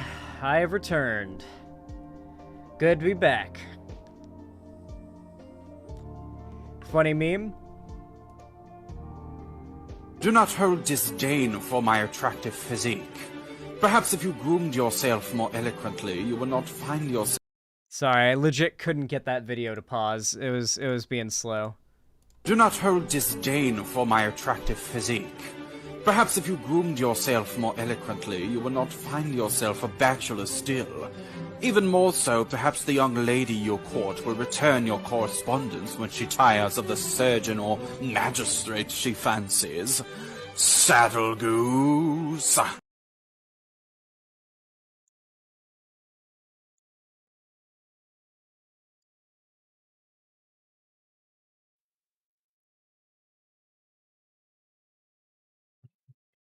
Such a good fucking meme. British. Would you like a cup of tea with that? Oi, bruv, would you like a cup of tea? Can someone mod the entire game like that? That would be pretty great. Meme for you? That's a purple link, Summerstar. You sent me a purple link. I've seen that video. Who do you think I am? Oh, chat. Hey, chat. You know how I've told you guys that I want to go on a trip to the Bahamas and rent a boat and not sail, but boat around a little bit in the Bahamas. Pretty awesome. Pretty good plan. Want to do that. Pretty excited. Pretty thrilled to do that. However, I have a secondary dream of a place I'd like to go. I've always also wanted to go to, like, the Arctic. Like, not quite the North Pole, but, like, as close as you can reasonably get to it. And they do, like, Arctic cruises. I wonder if I should do, like, an Arctic cruise vlog. Do you guys think that would be dope? Or nope? Dope or nope? I've been watching a YouTuber who does, so I watch a lot of sailing, like, boating YouTubers. It's in my veins as a Floridian. And, most of the sailing channels all do very, like, warm weather sailing, like, through the Caribbean and whatnot. Like, mostly tropical equator area kind of sailing. You don't see a lot of, like, really far north or really far south, like, full-on, you know, ice caps everywhere kind of sailing channels. And there's reasons for that. There are good reasons for it, to be fair. However, I've been watching this channel that legit does, like, he sails all the way up the coast of the United States, all the way up into the Arctic, and it's pretty wild. And I got a point here in one of his videos. It's called Alluring Arctic Sailing is the name of the channel. And here's one of his videos from a year or so ago, where he sailed all the way, like, up past, like, Canada and shit, like, really up north.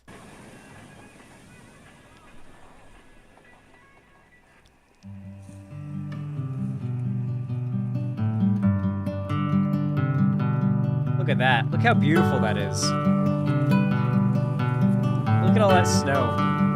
Look at that wall of ice. Look at those walruses. Just vibing.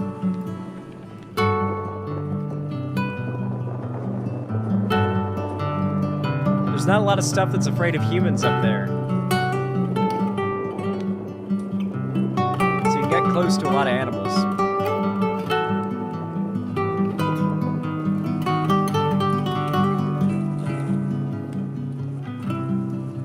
Look at them vibe on the beach.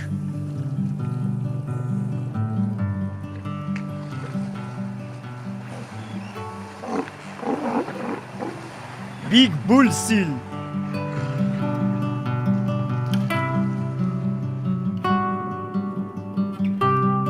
I thought that was like some kind of polar chicken at first.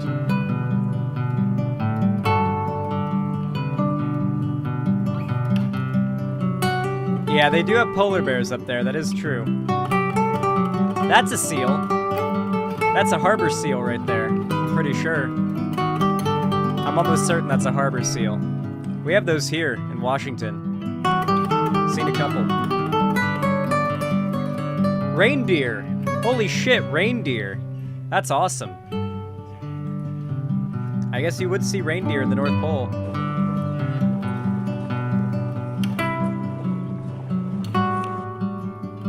He just straight up sailed this boat up into the Arctic, by the way. You can just apparently do that.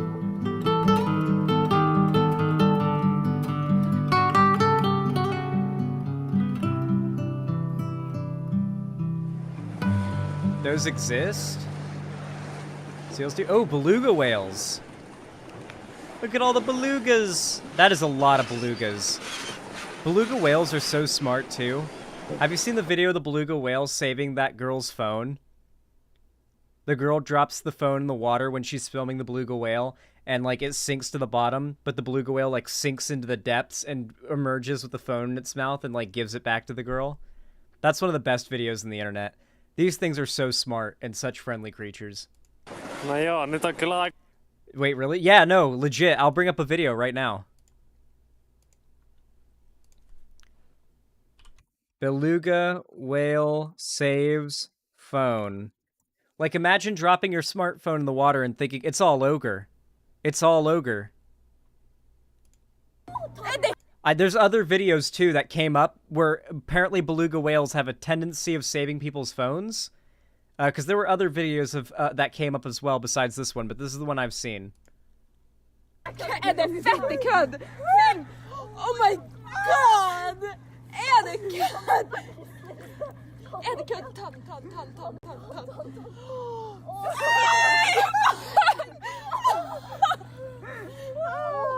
It sticks around for a little pet and smiles. These things are too fucking smart for us to be fucking around with. aikamoinen spektaakkeli käynnissä.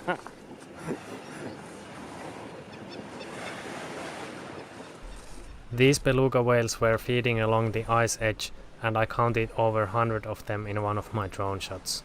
God, they're so cool.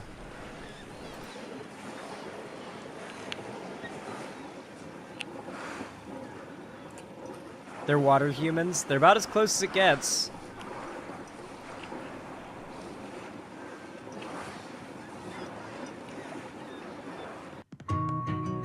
Like, it's not unheard of for whales to save drowning people. Like, there's been numerous situations where wild killer whales have saved people who've fallen off ships that are drowning and, like, nudge them with their nose to the surface to keep them from drowning. Like, it's just, whales are smart, and they're typically, like, not, especially wild whales are typically very much not aggressive with humans and tend to, like, if anything, either be afraid of us or want to play with us. That's usually their reaction to us. Like, you usually don't, like, not even orcas. Like, if anything, if you see an orca in the water with you, you can rest assured there's no other predators around that can hurt you in the water with you. That orca's the only thing around that could potentially hurt you, and it's probably not gonna.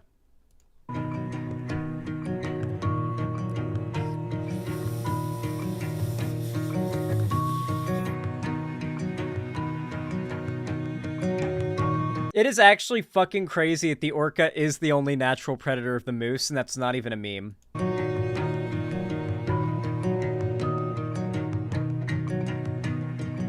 Look at them in their little family pods.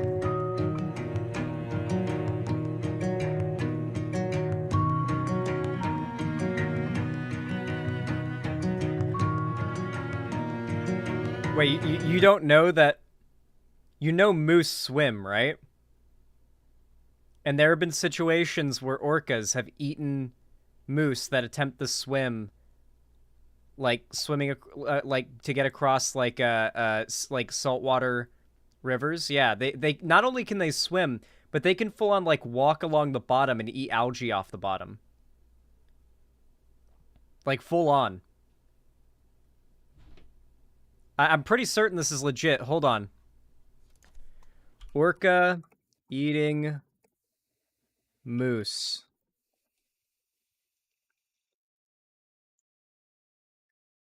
Orcas eat moose on occasion, even though these animals live in totally different habitats. While we don't have any evidence of a regular predatory-prey relationship, killer whales have been known to dine on moose every now and then. do orcas eat? They die. They have often been seen killing and eating swimming moose. There you go. They have even been seen killing and eating swimming moose. Let me see if I can find a video. A strange predatory link between killer whales and moose. Predation and hunting is an important part. I'm not reading a whole article about this, but yeah, my point is that it's real. And there have been killer whales that have eaten moose.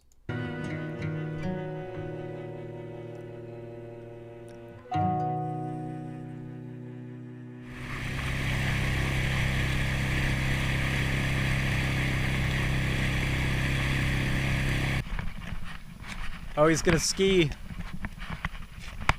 He literally goes to the Arctic for the skiing. This is north of Alaska, by the way. I'm pretty sure he's, like, in Greenland. Like, northern Greenland. As I already told you, I wasn't going to take much action footage on this trip, but fortunately one of my crew members, Taneli, compiled this next video. Thanks, Taneli. The ski poles are pretty handy, to be fair. I've skied before, and they're pretty handy. They help you stabilize a lot. But yeah, I've always wanted to go to the Arctic and see, like, giant icebergs and walls of ice and snow like that in real life. And I've never seen anything like that myself, so I thought, you know, that could be an interesting thing to do someday for content.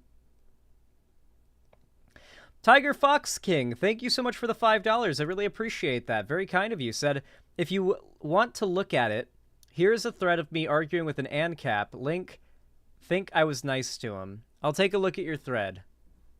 It doesn't seem to want to load. Let me refresh. Doesn't seem to want to load. Okay, I'm afraid that link literally just will not load for me, Tiger Fox King. I'm very sorry. I don't know why. But thank you for the $5. I do appreciate it.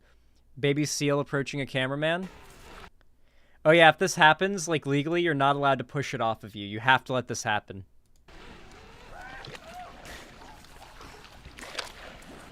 I so badly want this to happen to me while sitting on a beach here in Washington State for a harbor seal to come out of the water and lay on me. This is my fucking dream.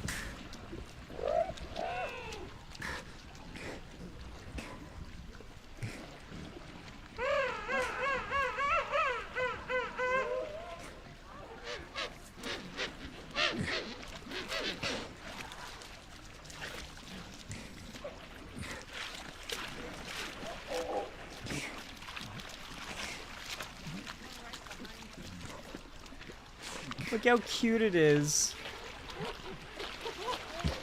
It's so curious.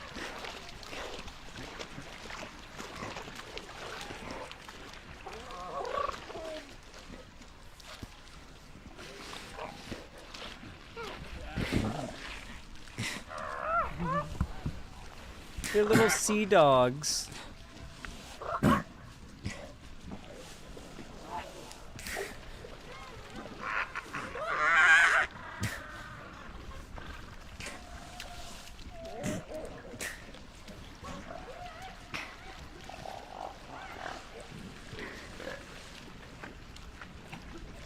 It's like, why aren't you petting me?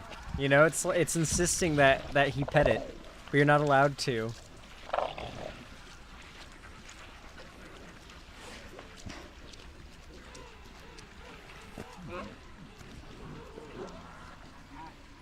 Wait, is it putting his boot in its mouth?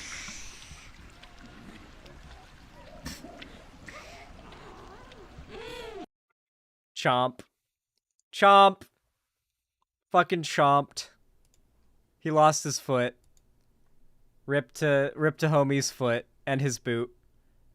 I feel like that seal could have hurt him if it wanted to, though. Like, as cute as that thing was, let's say it decided it wanted to legit fucking hurt him. I feel like it coulda. I feel like it could have done it. Go to Puget Sound, though? No, I've seen a harbor seal since I've got to Washington State. Hey, Tipster, what's up, bro?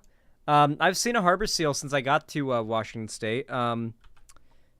Seattle, seals.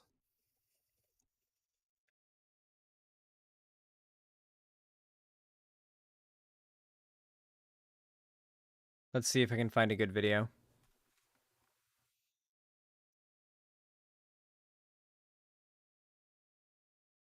Here's a news segment about this, apparently. The spring sun making an appearance in Seattle is enough of an excuse to get out on the water, or for some, to get out of it. Yeah, they can put on quite a show. Do you see him? I think that's absolutely incredible.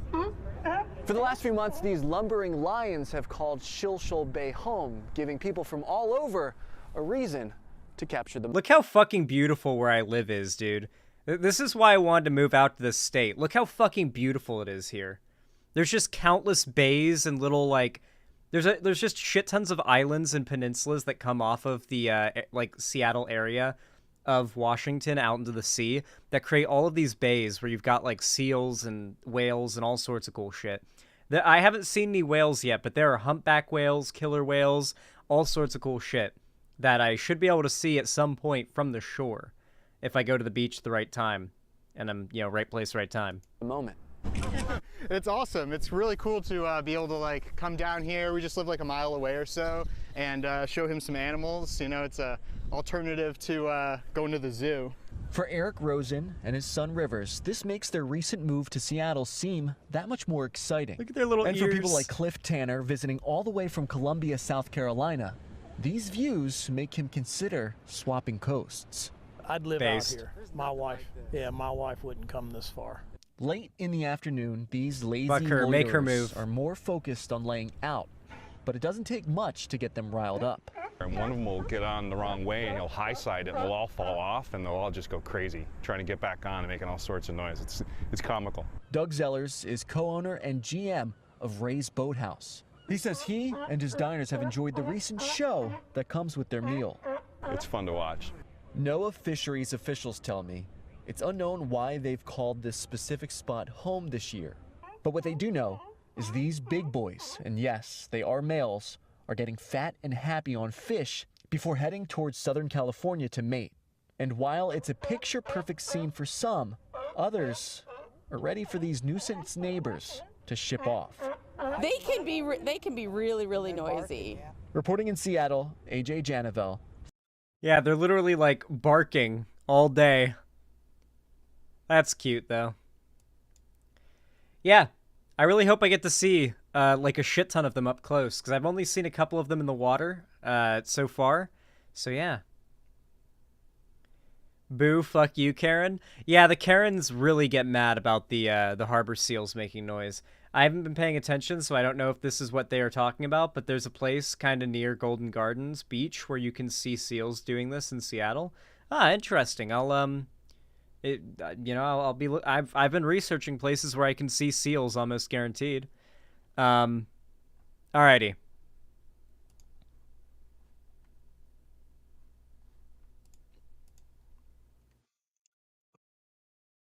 Let me update the dono goal really fast because we are about to start the next segment. But first, I gotta read Professional Dork's donation. Thank you so much, Professional Dork, for the tier 1 sub. That's very kind of you. It really means a lot to me. You didn't even say anything. Really does mean a lot, though. Thank you for helping with White Name Genocide. Alright, now I will update the dono goal. 130. Oh, it's stuck once again. Let me try this. What if I like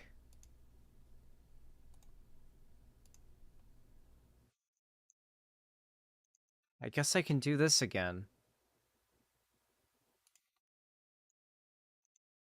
Kind of sucks that now I have to do extra steps for whenever I want to update the dono goal. There we go. I'm pretty sure this is what they're talking about in the video, but it's called Ray's Boathouse, and you can see seals near it. Oh, okay. That might have been the place.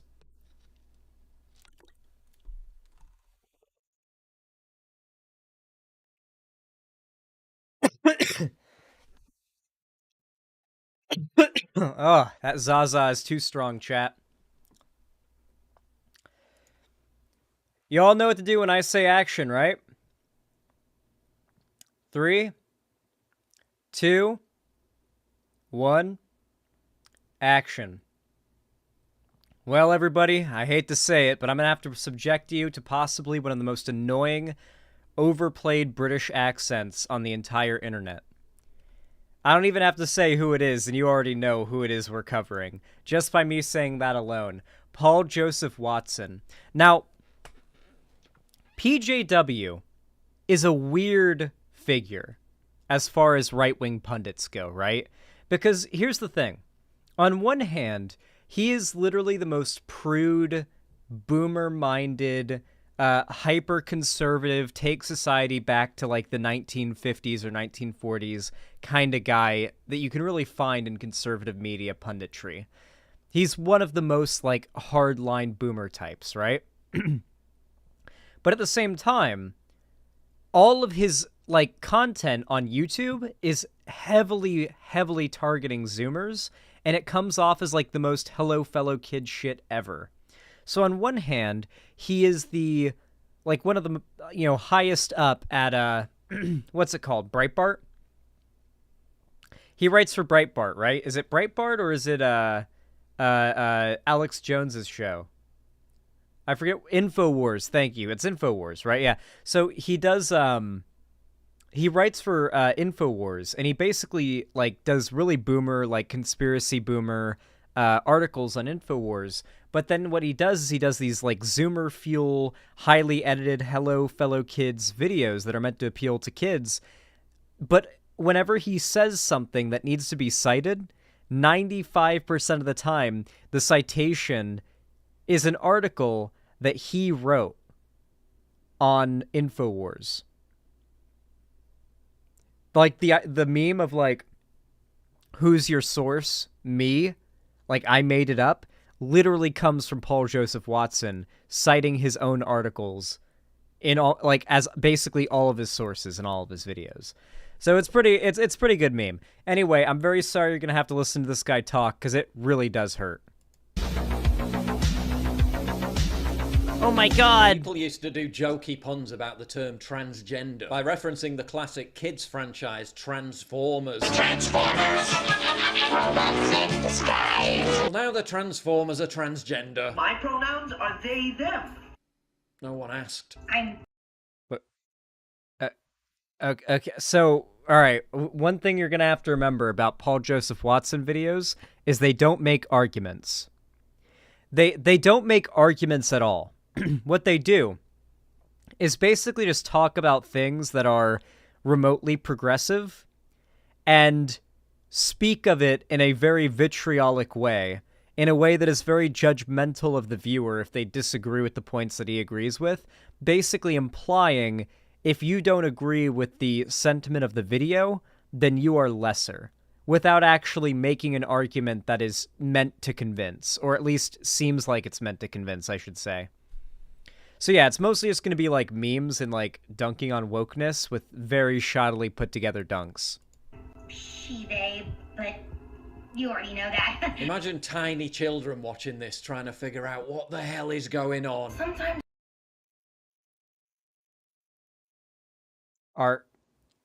should kids not know what pronouns are? Should they not learn grammatically correct English because they're little kids? Like, surely if they're little kids confused by the concept of pronouns, then they need to learn about them, right? I know that, like, the right has turned pronouns into, like, this meme, and you can ask your average conservative, would you date a girl with pronouns? And they'd say no, because they literally think dating a girl with pronouns means dating a trans woman, because that's how, like, melded together in the average transphobe's mind this shit is. They don't have, like, a coherent understanding of this stuff. It's just sort of like a ball of propaganda that forms, like, a sentiment of dislike for all that is woke that these people believe. So with that said, like, wouldn't kids who are confused about pronouns, which I know, they sound scary, but they're just grammatically correct English, wouldn't they need to learn about that stuff? That's what that's for, like they learn about it in the kids show, maybe? I don't know. The world can be a scary place. It's hard to know who's dangerous or not. I know I'm safe when I'm with my friends or other non-binary people. Yes, they may have just endured a horrific civil war between the Autobots and the Decepticons, but misgendering is still a big problem. So, is it not a little weird that these conservative pundits make a career off of, like, shitting on children's shows? And it's not even, like, all ages children's shows that have appeal with adults, too, that might, like, do critical analysis of it. But it's like, no, grown-ass men paid by billionaires making millions to shit on literal baby shows because they're supposedly woke. Like, this is where conservative propaganda has fallen. Are they, them? Non-binary? People who aren't female or male. Expect this video to mostly just be a lot of just the words non-binary or pronouns being said, or like male and female being said, and like you're supposed to cringe because they're saying woke words. What a wonderful word for a wonderful experience. The depression and suicide rates kind of suggest otherwise. Even Oh, hey, PJW, you actually made an argument here. Okay, we can acknowledge this argument. Well, we can talk about the fact that the overwhelming... Well, actually, you know what? We got the meme, don't we? I gotta make sure the audio doesn't play or I'll get copyright memed, but, we got the meme. For sources on what I'm about to say, refer to the video that I'm about to play on screen. And imagine that some very, like, poppy music is playing while it's going, because canonically that's what's supposed to be happening. Anyway, yes, trans people, non-binary people, and just generally all people within, like, gender non-conforming spectrum do have significantly higher rates of depression and suicidal ideation than cis people. Do you know what all of the overwhelming scientific consensus has shown, though? That not only affirming trans people's identities is what they claim to be, if you're a family member or a friend, but also providing roadblockless, gender-affirming medical care is what has been found to be the best and only solution to that high rate of suicide and depression. Paul Joseph Watson, of course, doesn't care about this in the sense that he doesn't care about trans people being suicidal or depressed. He just cares about it being a stat that he can weaponize to say, oh, well, if trans people want to be trans, then surely they wouldn't be suicidal, right? Surely there couldn't be other factors that contribute to this, right? Anyway, to back that up, here's a bunch of studies flashing on the screen that back up this consensus. You can pause it bit by bit if you want. Oh, it tried to play the audio.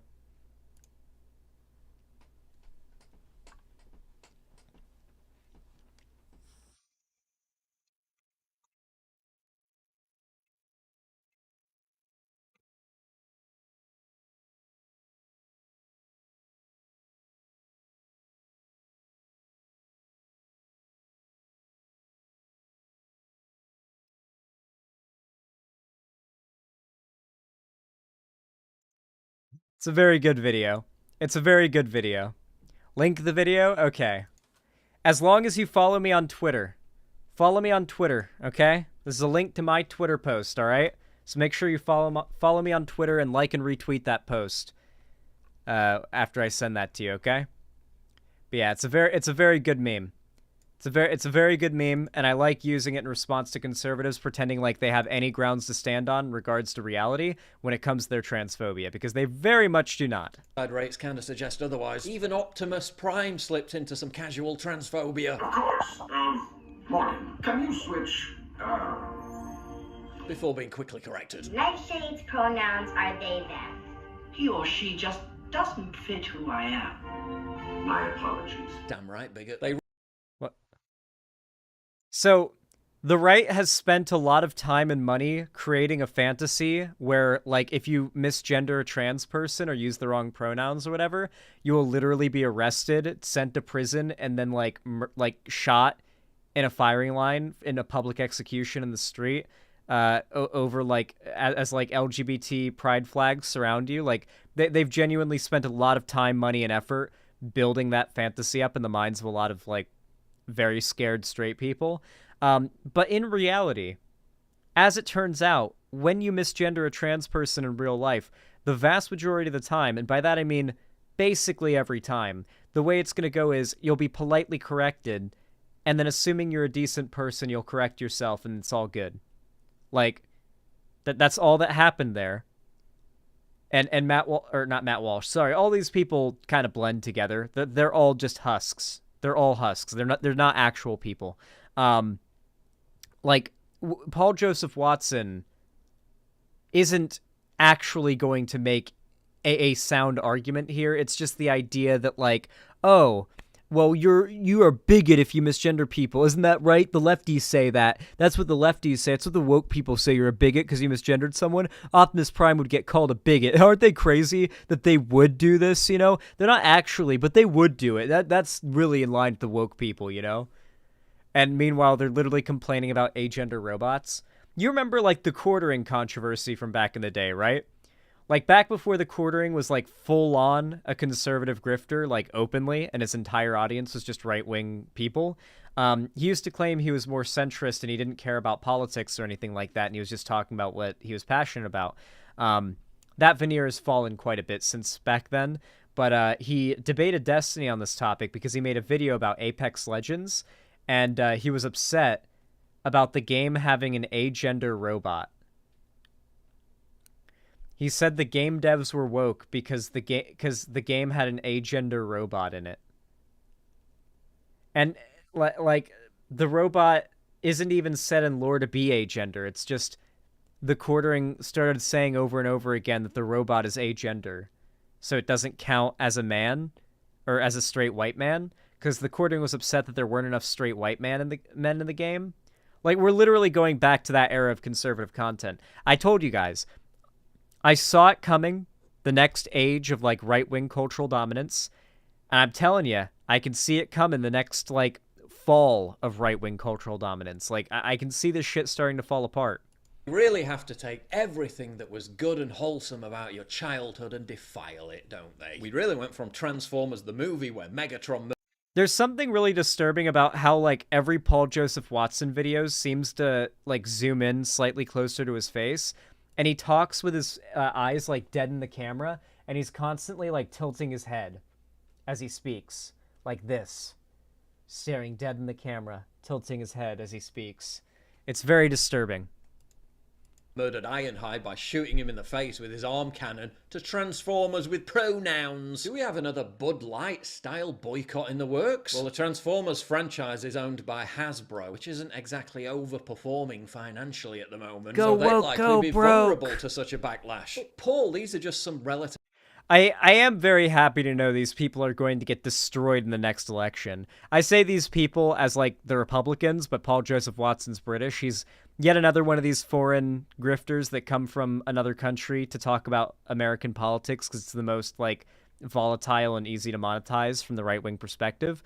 Like, do you ever think about why British, Canadian, etc., like, political activists on the right are always talking about American politics exclusively? The reason for that is because American politics is so volatile and so divided that you can make so much more money off of pushing right-wing propaganda here in America and to Americans than you can to, say, British people or French people or Canadians, right? So you see a lot of Canadian far-right figures that are just exclusively doing American political right-wing advocacy.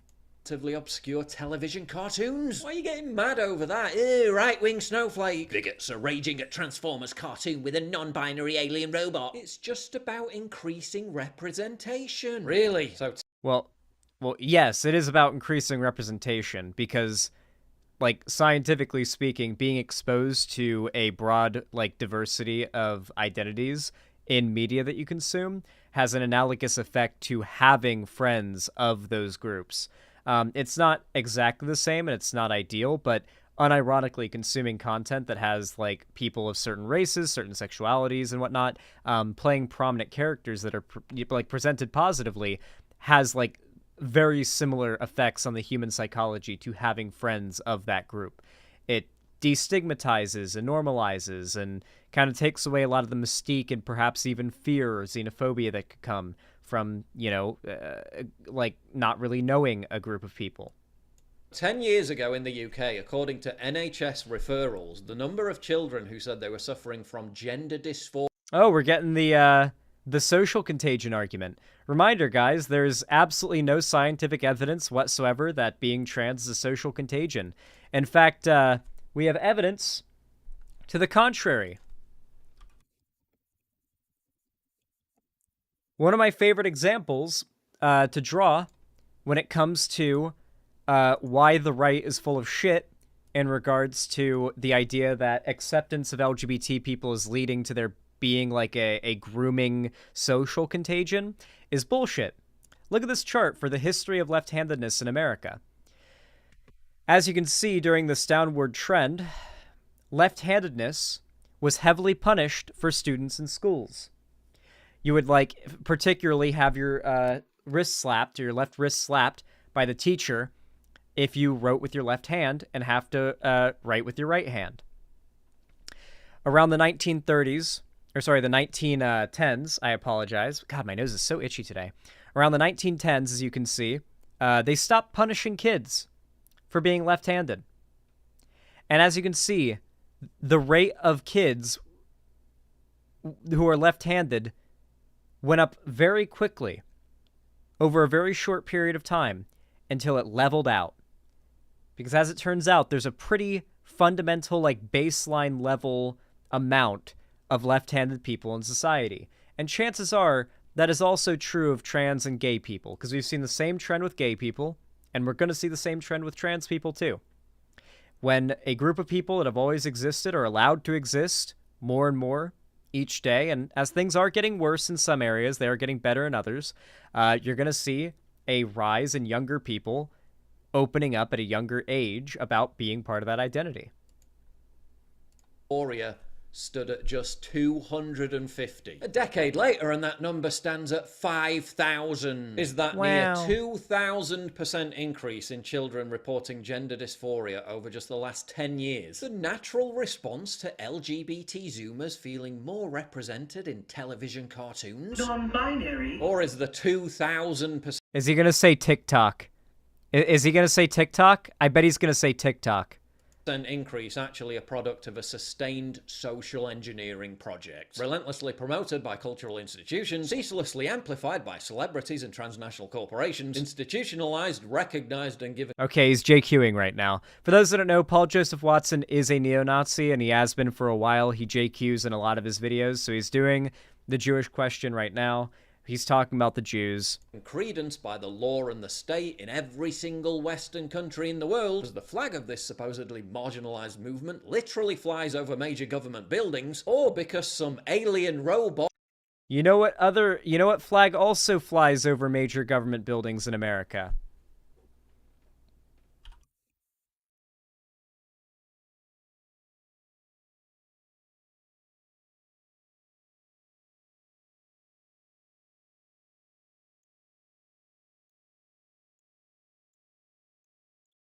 What other flag is known for flying over quite a few government buildings in America?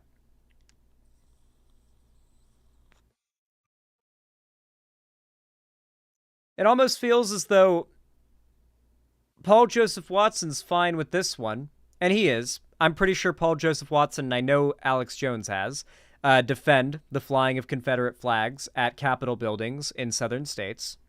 Why is it all of a sudden a problem for pro-trans flags to be flown at Capitol buildings? Is it because they believe that it is good to be pro-slavery, but bad to be pro-trans? Because that's what I think it is. Or in a TV cartoon said they, them were non-binary. My pronouns are they, them. Gee, I wonder. Don't go away, because there's much more to come. Cold turkey may be great on sandwiches, but there's a better way to break your bad habits. And I'm not... All right. An 8-minute video.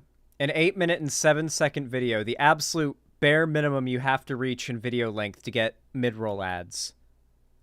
And somehow he fit a sponsorship into the video that takes up roughly this much of the video. Scum. I need you guys to understand how much money these people are rolling in. It's absurd amounts of money. If, like, any lefty figure other than Hassan had access to, like, a fraction of the amount of money these people do, it would be a game changer. Off your order today. Now back to the video. Over 20% of Gen Z now identifies as LGBT. That figure has jumped by 5% in just the last 3 years alone, and it hasn't spiked like anything near that amongst older generations. A new poll in Keep seething. Oh, and guess what?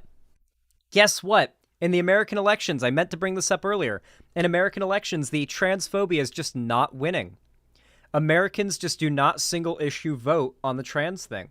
That, like, the far right, like, trans panic shit is not really resonating with Americans as much. Being super anti-trans is like it's effective insofar as getting people's blood pressure to spike on TV and on social media, but it doesn't really have staying power with the polls. The vast majority of Americans just don't care enough or are pro-trans. The Republicans put an absurd amount of money into campaign ads to push, like, the trans groomer narrative in the midterms, and it did not pay out well. They seem to be on track to repeat the same behavior in 2024, and I'm excited for the trend to continue in 2024. In the UK finds that a majority, 54% of teenagers aged 16 to 18, know someone at school who wants to change their gender. A figure. Yeah, and guess what? These kids are going to be growing up and voting. They're hitting voting age. A good portion of them are going to hit voting age by 2024, and a whole lot of them are going to hit voting age by 2028. It's gonna be pretty wild when 2028 comes around and all these gay Zoomers are voting. Oh boy, the Republicans are fucking scared.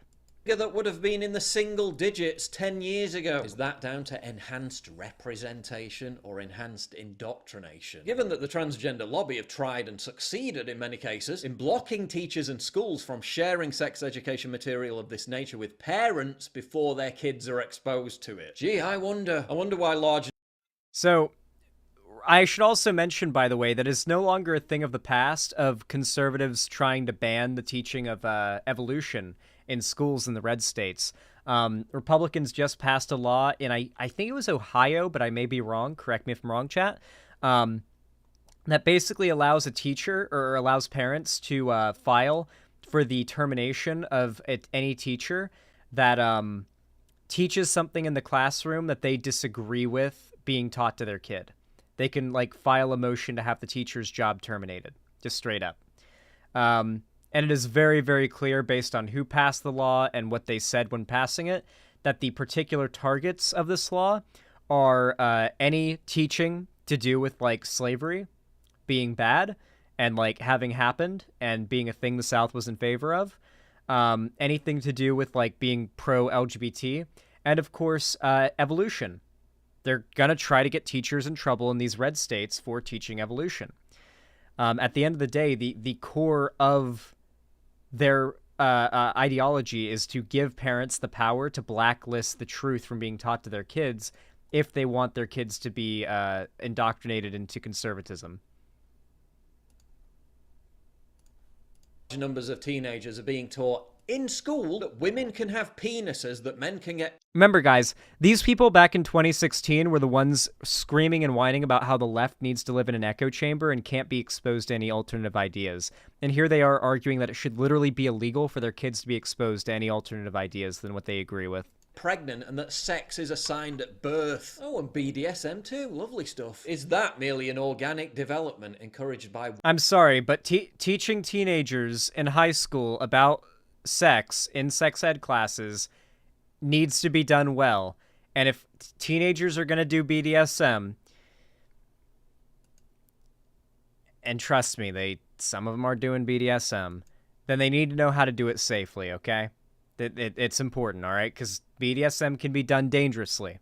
Quite easily it can be done dangerously. And teaching how to do it safely is kind of necessary. Because they're going to do it, and I'd rather there be less hurt or dead kids than like play into some puritanical idea of like, oh no, high school kids can't learn about sex. It'll corrupt their pure innocence. Wider representation in society? Or is it because transgender activist groups are influencing the content of sex education lessons? Gee, I wonder. So now it's not just obscure television cartoons. This stuff... You mean science? You mean like scientific institutions that just inconveniently for you disagree with everything you believe on trans people? They're literally teaching the science, and you disagree with the science, so you're just mad. Stuff is deeply embedded within our school curriculums, and not just at the national level. This is an international project. The Telegraph reports on how the World Health Organization is encouraging... The Telegraph, okay. Schools and education... He shamelessly cites, like, the most far-right publications as well. He is, like, openly a fascist and like, very, very far-right. He doesn't pretend to be like a centrist or a liberal or whatever. He's very much openly a fascist. Educational institutions across the West to tell toddlers and infants to explore gender identities and engage in sexualized behavior from the ages of 0 to 4. Holy shit. The guidance... That means, like, playing with toys that aren't specifically marketed for the gender you were assigned at birth. Like... Is it really bad if a little boy experiments with wearing dresses or playing with girls' toys if they want to? Like, that's literally all they said.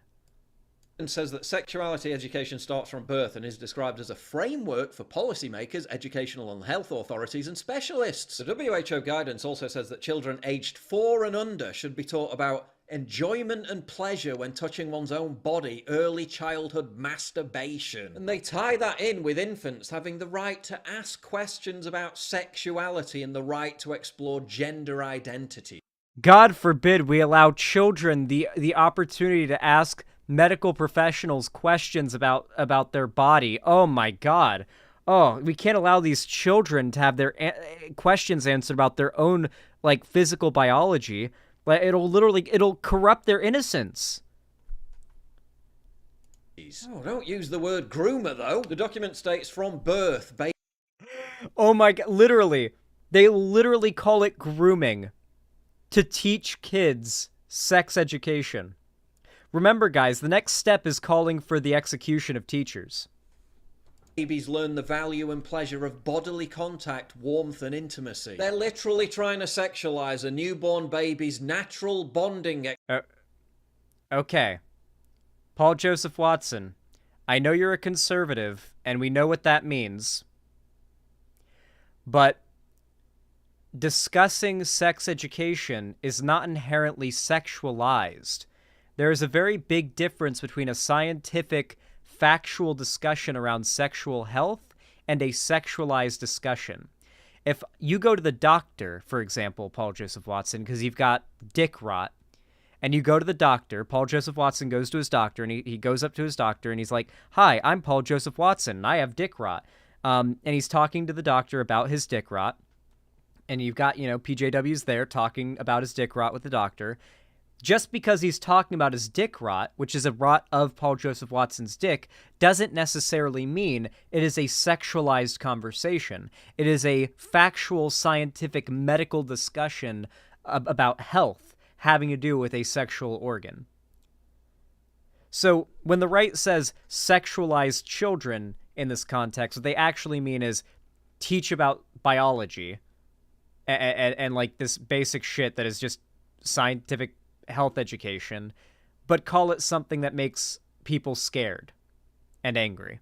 Experience with its own mother. The sick freaks. The woke Welsh government incorporated some of this guidance as part of its mandatory sex education syllabus. Yeah, this goes far deeper down the rabbit hole than just My favorite part of this is that the right has to find a way to spin the narrative that they are winners, and that if you believe what they believe, you're a winner, while at the same time pushing the idea that unanimously all the scientific organizations in the world are...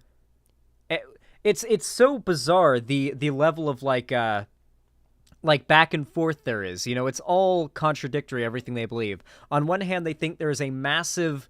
They act like there is a massive pile of scientific research that backs up what they believe about trans people, but at the same time, every scientific institution, every scientific study about this topic is corrupted by the Jews or by the trans lobby, as he calls them. And at the same time, you're like a winner if you believe in conservatism. Like, winners believe in the right, winners support Donald Trump, winners are conservative, yada, yada, yada. But then on the other hand, all of the governments and all of the institutions and all of the powerful people supposedly are all woke and implementing woke policies, so the right's actually losing and they're the underdog. All of these things are contradictory to each other. But it all makes it sound like you want to be conservative. Even though none of these things can be true at once, all of them make stupid people think conservatism sounds correct and cool. TV cartoons, doesn't it? Non-binary. WHO spokesman told The Telegraph the organisation stands by its guidance and it remains accessible. They're fucking proud of it. Is it time for the World Health Organisation to rename itself the World Nonce Organisation? So he's just, for those that don't know, nonce is British slang for pedophile, so he's just straight up saying that the World Health Organization is the World Pedophile Organization. Okay. I guess we're gonna name this video Paul Joseph Watson calls the WHO pedos because science doesn't agree with him. And it remains accessible. I don't know. They're fucking proud of it. Is it time for the World Health Organization to rename itself the World Nonce Organization? Because I'm sorry, but anyone who talks about how children, babies, should be sexual. I do hope he gets sued for this, by the way. This is a very recent video. Like, this just came out, by the way. Like, this is a very recent video. I genuinely do hope the like, World Health Organization goes after him for this, because he's just straight up saying that they are an organization of pedophiles, and they are a pretty powerful, like, medical organization. I hope Paul Joseph Watson gets fully litigated for this. They'd win. They would win. He just straight up called them a pedophile organization. Completely falsely, too. Full-on defamation. It's really funny how comfortable right-wing conservatives are getting with defaming large organizations, and I'm excited for the lawsuits to start. Like, obviously it happened to Tucker, but we're going to see it happen a lot more. Or Tucker and Alex Jones. But we're going to see it happen a lot more.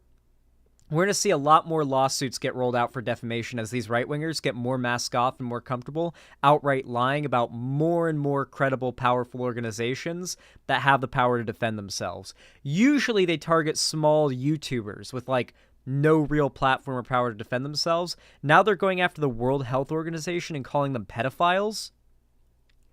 Good fucking luck. Sexualized from the age of 0 onwards. Needs to have more than just their hard drive checked. This after the UN published a report encouraging sex between... The funniest thing as well is that Lauren Southern busted Paul Joseph Watson by leaking the DMs he was sending her, sexually harassing her, demanding that he have sex with her, or that she have sex with him. He had, like, it was, oh my god. Does anyone have a link to those DMs that she leaked of PJW having a meltdown at her because she wouldn't have sex with him?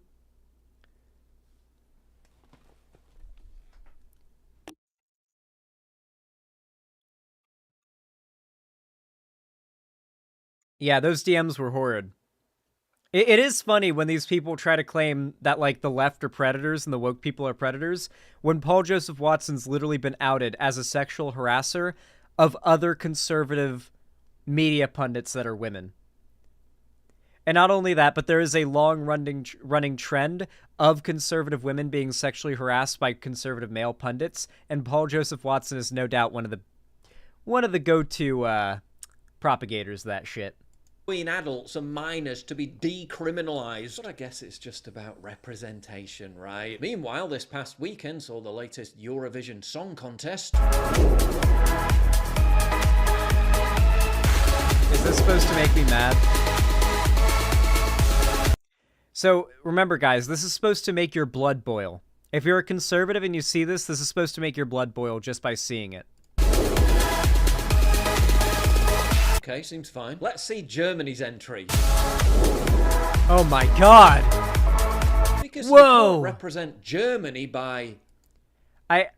I genuinely do, like, I do wonder, like, how can you live your life being this much of a snowflake? Like, listen, I'm a straight man, all right? I get it. Seeing, like, naked or nearly naked, like, men is not exactly my thing, right? It's not exactly enjoyable for me. I can understand that. There's no... I don't think it's homophobic to be like, naked dude, not my thing. That's not homophobic. But to literally be incapable of seeing or being in the presence of a guy in fucking, like, leather gear really does indicate to me that you have a very fragile sense of heterosexuality, okay? You have a very, very fragile sense of heterosexuality if this makes you uncomfortable. Like, really. This shouldn't make you uncomfortable. Because you can't represent Germany by flying the German flag. Gotta be the occupation flag instead. It's just about representing. The occupation flag. Jesus Christ, these people think they're fighting a war. Also, Cherry, make sure you cut this image of PJW out for the thumbnail. I feel like this is a very good image to use. Very good pause face. Is that the end of the video? Get early access to videos. Exclusive. Oh, and then he just chills for the rest of the video. Okay. So that was like 6 minutes of actual content, and then a minute, like, or actually no, it was about 5 minutes of content, 2 minutes or 3 minutes of ad read, and then another 30 seconds of shilling at the end. Do you imagine, can you imagine how easy your life would be if you were a conservative media pundit? And this is what you got to do for a living? And not only did you do this for a living, not for like a measly, piddly, like, pittance, right? But, like, you live in a mansion. You drive several cars. You never have to work again if this job stops being a thing tomorrow. And this is what you do for a living. And on top of that, you're evil. That is Paul Joseph Watson's life. Fucking wild, dude. How do you guys like that segment?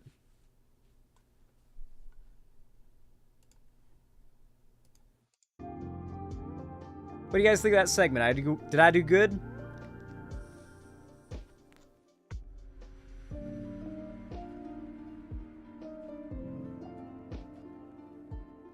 Oh.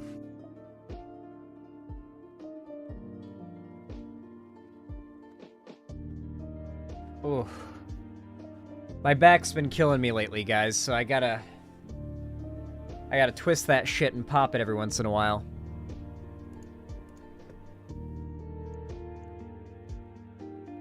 Guardians of the Galaxy 3 review? I haven't seen Guardians of the Galaxy 3. Why would you just assume that I've seen it? Wouldn't you ask if I've seen it first? I do plan to watch it, though.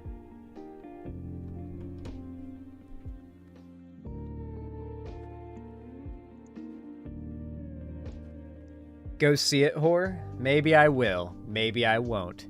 We'll see. Tiger Fox King, thank you for the tier 1 sub. I really appreciate that. Thank you for the $5. Very kind of you. Says, I was responding to Anarcho Memes, who was responding to the Anarchist Turtle, who maybe you blocked or were blocked by one of them. I think it's either I blocked them or they have me blocked. I was actually very surprised to find out more people have me blocked than I have blocked on Twitter, according to my Twitter stats, which is really surprising, because I feel like using that block all people who like a tweet add-on would have, like, racked up tens of thousands of blocks now, but I actually have more people who've blocked me than I've blocked still, which is pretty crazy to think about. Rob36, thank you for the tier 1 gift sub to Minimum Volts. I really appreciate that. Thank you for the $5. Says, the fun facts were indeed fun, Minimum Volts. Thank you so much. I really appreciate that, and I'm sure Minimum Volts does too. Thank you for contributing to the White Name Genocide. Let me update the dono goal really fast.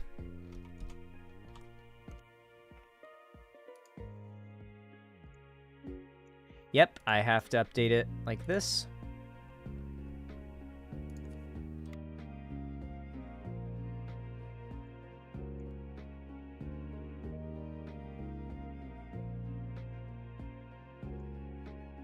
There we go.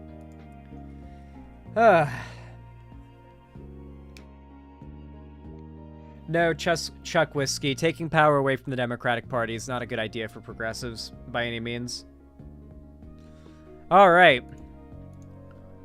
Let me prep up the next segment, and I think that's probably going to be the final segment tonight because I do feel a little bit tired today. And I don't know if I can go any further after this one. I am sorry, guys, but it's already... Hey, welcome back to me. No, you spoiled it, Blaire. It is already 10:30 for me almost, so it's a little late. It's a little late.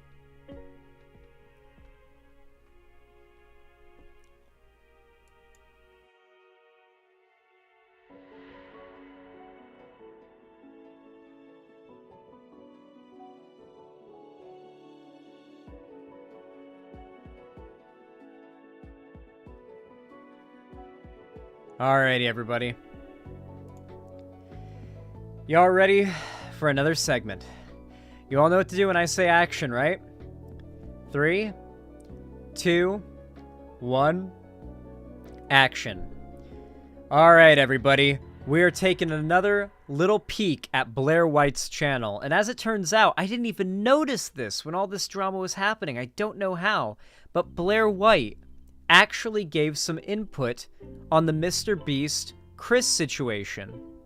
She made a video on this. It got 417,000 views in 3 weeks and 28,000 likes. No clue how many dislikes, though. But most of the comments are all transphobic, so it seems like Blaire has basically harbored, like, nothing but an audience of transphobes at this point. There used to be, a point where Blaire had, like, very wide appeal outside of, like, the right-wing audience. But at this point, it seems like she's really kind of walled herself off, and now she is just a conservative pundit, and that's all she, like, has an audience for now. So once that abandons her, as more and more of these transphobes decide that no trans person can be allowed to live and no trans person can be tolerated, she's going to start to lose her steam very quickly. I do feel like Blaire White's a name that we're going to be like, that's a name I haven't heard in a long time, by the time the next election comes around. Not the 2024 election, but the 2028 election. I genuinely think by then Blaire White is going to be a name that's going to be like, fuck, I haven't heard that in a while, you know? Anyway, let's start this video. Apparently she decided to give some takes about the Mr. Beast being pro-trans thing, so let's find out. Hey, welcome back to my channel. Welcome back to yet another trans topic that the internet wants me to talk about. And as usual, It's getting weird. if you're new here, my name is Blaire White. I do social and political commentary from the perspective of a trans woman who rejects gender ideology and trans activism. So if you're in the mood for something Basically what she means is she's a pick-me. niche, go ahead and subscribe. So everyone and their cousins, uncles, hairdressers, best. She is very open about what grift she is doing, by the way. If you are looking for a trans person who fights against gender ideology, then make sure to hit the sub button, because that's literally all she does. She is a trans person who just is anti-trans. She is the ultimate pick-me. Friend's dog has been asking me to talk about Chris from Mr. Beast's YouTube channel. Now, why do people want me to talk about Chris? Because Chris has recently set the internet on fire by coming out as transgender and announcing himself to be on hormone replacement therapy. Now, this is a big deal because Mr. Beast is the biggest YouTuber. Mr. Beast has a very family-friendly YouTube channel. Mr. Beast has a very... By the way, no, like, I like how it's just straight-faced, not a hint of irony. Like, the internet lit on fire because Mr. Beast's friend came out as trans. And this is bad because Mr. Beast is a family-friendly channel. And being pro-trans is inappropriate for kids to see. Just straight up, full-on, pure evil now. I love it. I love how blatantly evil the right has gotten. Makes me far less... I didn't have empathy for these people before. I haven't had empathy for these people for a long time. But it helps me to... feel no doubt about having empathy for these people. A young audience, and so naturally the internet is going ham. What is that?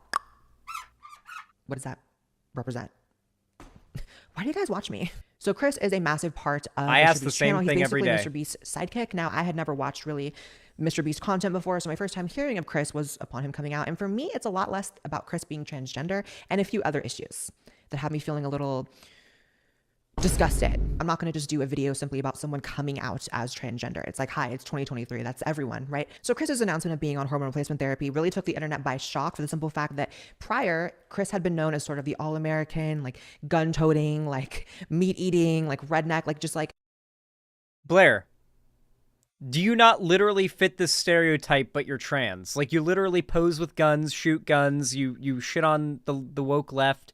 You try to live like a hyper, like, performative, virtue signaling, conservative lifestyle.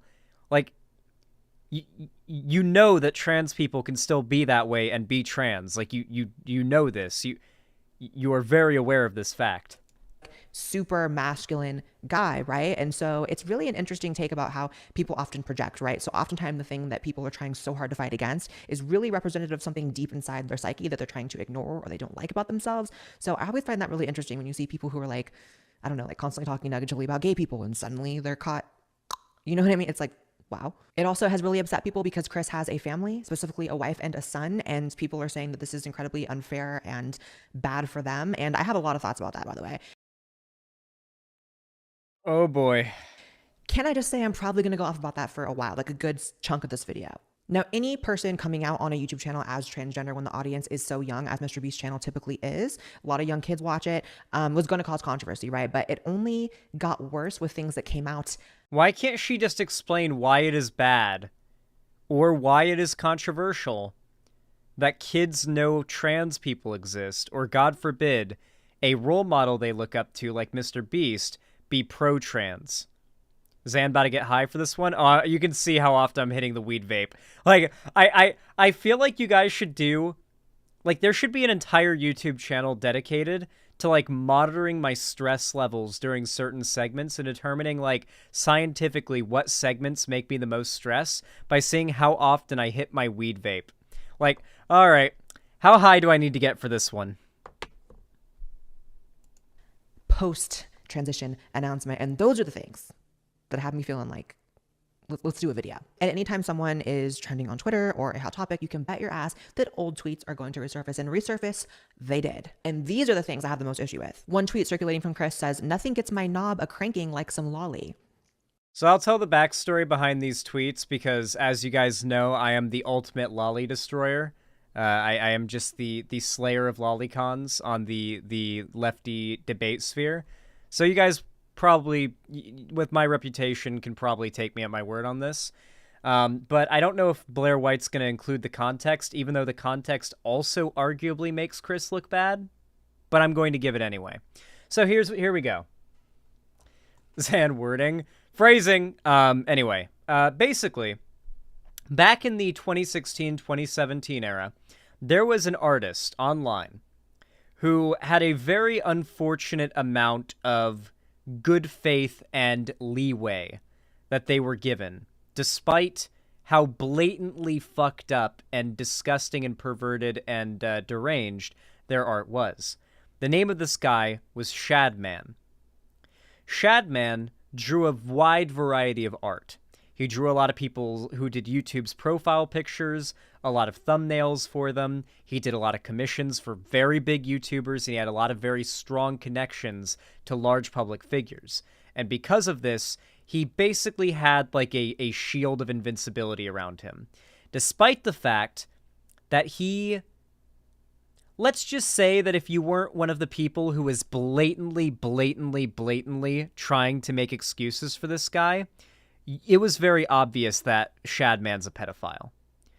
Like, there was apparently shit going back years, like years, making it obvious the dude's a fucking pedo, that he was drawing pedo shit. But what ended up happening in late 2017 is Shadman ended up drawing literal lolly porn of, like, a few famous, like, underage, like, girls. I don't know, I think, like, one of them was Keemstar's daughter, and another one was, like, an actress. And that got a lot of shit. A lot of fucking shit on Shadman. And it was over. That's when a lot of the, like, the defense, a lot of the, like, veneer of invincibility this guy had, of uncriticizability this guy had, basically melted away. But before that, he was considered this, like, edgy, subversive, line-pushing figure. And the funniest part of all of this is that Shadman's aesthetic has always, like, even to those that didn't know he was a pedophile, had always put off lefties. Like, his aesthetic is, like, super evocative of Nazi shit, to say the least. And a lot of people on the left already didn't like him before they found out he was a fucking pedophile. Then on top of that, he's a domestic abuser who's been arrested for it, I believe. But yeah, regardless, back in 2016 to 2017, when that tweet was made, conveniently not shown, and alongside that particular tweet from Chris, unfortunately, Shadman was disgustingly normalized in mainstream, particularly when it came to mainstream YouTubers.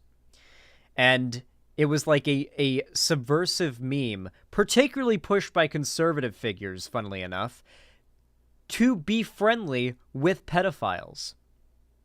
Obviously, they're doing it now as well, but how many of you remember Amos Yee? The guy who was just openly admitting he was a pedophile and just, like, was just a proud, open pedophile, but, like, all the conservative pundits just, like, gave him a platform and were friendly with him because they thought he was edgy and, like, controversial. But then he got arrested for it, and they were all like, wait, it was serious? And they pretended like they thought he was joking. It was basically that kind of thing. And obviously you had the people who were knowingly covering for, like, a pedophile, but you also had the people who were being basically just jumping on the bandwagon of trying to be edgy. And in the case of Chris from Mr. Beast, it really does seem like that was just him trying to be edgy. And believe me, I am very harsh with my description. Like, I'm very, very harsh and very, very, I have an itchy trigger finger when it comes to my application of the label lolicon. And I would have absolutely dunked on Chris if it turned out Chris was a lolicon. But looking at the actual evidence, it really does seem like Chris was just sort of a shitter who thought that Shadman was like an edgy figure and tweeting shit like that was edgy and funny, especially considering the fact that, and here's the biggest thing, if you work for Mr. Beast, and back in 2017, Mr. Beast was still huge. If you work for Mr. Beast and you yourself were a large YouTuber, I have a feeling if you were actually a pedo, openly admitting it publicly would not be very likely. Like, it happens, to be fair. It has happened. It is not unheard of. But I feel like it's kind of unlikely. But there you go. That's the story behind it. In my personal opinion, I'm pretty sure Chris is not a lolicon. If you have a different, like, view of it, then I can understand it. This is the one bit of the video that I won't shit on Blaire White or her fans if they genuinely do think Chris is a lolicon. But I have a feeling Blaire White doesn't actually believe that and is just trying to use this as an excuse to shit on someone who is now technically one of the most prominent trans people in existence. Now, do me a favor, babe. Don't Google lolly. It is cartoon depictions of children, sometimes as young as toddlers. It's getting weird. Now, I don't know what kind of demented, busted, crusted, disgusted person is going to admit to enjoying that particular type of content other than like a degenerate. And like, I kind of want to call 911. Second post, that looks good for a 4-year-old. Okay, so.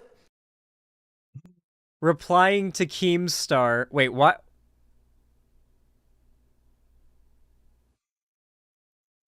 Also replying to Keemstar. Also, okay, this could be a screenshot, not from Blaire, to be fair. But also, do you think Keemstar, the guy who is known for falsely accusing people of being pedophiles and destroying their careers, having had Chris reply that to them, this tweet is still up. This tweet still exists. All these tweets are still up, you know, because the profile picture is still there. Nothing's being hidden. These are very, very evidently edgy jokes, especially when replying to Keemstar in 2017. I'm sorry, but there's a reason why the far right and like the conservative like chud sphere online back in 2016 to 2017 was so toxic. They were literally making pedo jokes, and that was supposed to be funny. It was literally just saying the most horrific shit you could possibly think of because it's as a joke, and that's the joke. That is why I fucking hated this era of humor back then so much. Thanks, Zan. Now my parents are awake. Good. Good. Make sure they turn my stream on their TV. I am someone who enjoys dark humor. Like, I use it all the time. Like, people try to use that against me, right? But to pretend as if that doesn't paint some context, right? To like you saying that you enjoy cartoon. So in Blaire's mind, if Chris was cis, these tweets wouldn't be a problem because they would evidently be a joke. Okay, understood. But because Chris is trans, that is like being trans is strike 1, but then tweeting a joke like that is strike 2. So it's more severe than if Chris was cis, because being trans, in Blaire's mind, of course, is already like indicative of like a strike in the you're a weirdo pedo degenerate category. Graphic images of people that same age. When there's a picture beginning to be painted, it's like that's the issue. People are also really upset about the screenshot from Chris's Snapchat in which he shows his son, who looks really young, like toddler aged, wearing high heels. And people are saying like, look, dude, it's one thing for you to want to wear women's clothing, women's shoes, that you want to change how you look. Oh my God, stop this virtue signaling, dude. Oh my God. There's nothing wrong with a child wearing... The kid's gender is not going to be affected by having freedom with what they choose to wear, okay? Like, whether or not the kid was going to be trans or not will not be affected, all right? Let the kid experiment and have fun and wear whatever the fuck the kid wants. The kid's a toddler. There's not even any other kids around to make fun of him. Like, just let the kid have fun. There's nothing wrong happening here. This isn't surgery. This isn't hormones. This isn't hormone blockers. It's a pair of fucking shoes. And gender bend and whatever. Why does it have to include your child? And I actually have to wholeheartedly agree with that. I just feel like, why is it so often? And at this point, we've covered so many like trans parents on this show. Dude, I'm sorry, but like, I'm pretty sure my mom like painted my fingernails once when I was like 4. I distinctly remember that happening once. It was just clear fingernail polish, so it really just made my fingernails like shiny, less like they were just the same. It was clear, just shininess. And I was literally 4 years old. And my mom just did that, and she was like, "Hey, do you want to see what this is like?" And I was like, "Guess I'd be fine finding out what it's like." And I was just like, it smells bad. Not a big fan of how it feels on my fingers. It kind of has a weird kind of feel in there, and I don't like how it crumbles off. And I never had that applied again. But I don't think that like is grooming or like force. Or my mom didn't force that on me. I was just a kid, and I was like, "Oh, I see you put that shit on all the time. I guess I'm fine to find out what it's like." Yeah, sure. Let's find out. I wish she'd just say, "Don't let kids dress up in heels. That's sexual assault." I do wish she would be honest about it. Channel. Why is it so often something that all of a sudden, like, their kids are partaking in as well? I'm not saying that he is even claiming his son is trans or whatever, but it's like, at the same time, you're experimenting with like wearing like nail polish and like dressing yourself up and changing your aesthetics. Your son also happens to be in high heels, and you're just like taking a picture of it. And we're supposed to believe that also exists in a vacuum, similar to the liking 4-year-olds comment, the lolly comment. And I'm not trying to make any allegations. Hold on. I'm not trying to make any allegations. So, like I said, by the way, she's actually clarifying they don't exist in a vacuum. The being trans thing is a point in the pedo score category for her. Of it. And we're supposed to believe that also exists in a vacuum, similar to the liking 4-year-olds comment, the lolly comment. And I'm not trying to make any allegations of abuse about Chris and his son or anything, so don't get me wrong there, but it's just like, it makes you feel uneasy. I don't like it. I've never liked that. Now, Chris has a wife as well as his son, and I really wanted to hone in on this because something that I don't think I've ever really talked about on my channel is how it is my personal belief that transitioning after you decide to have a family, to marry a woman and make a devotion to her as a man, as a husband, and as a father and a male figure to your child/children. So this is basically the argument that like doing what's best for you is selfish, and you owe your life and like no matter, even if it kills you, you owe it to your family to remain the gender you were assigned at birth. Basically the same argument as if, like, a guy finds out, like, in his 30s after he's gotten married and had a kid that he's actually gay. And it's like, the right unironically thinks that man should be forced to stay in that relationship to the end of his days. And that he is actually a bad person if after making that realization, he decides to come out.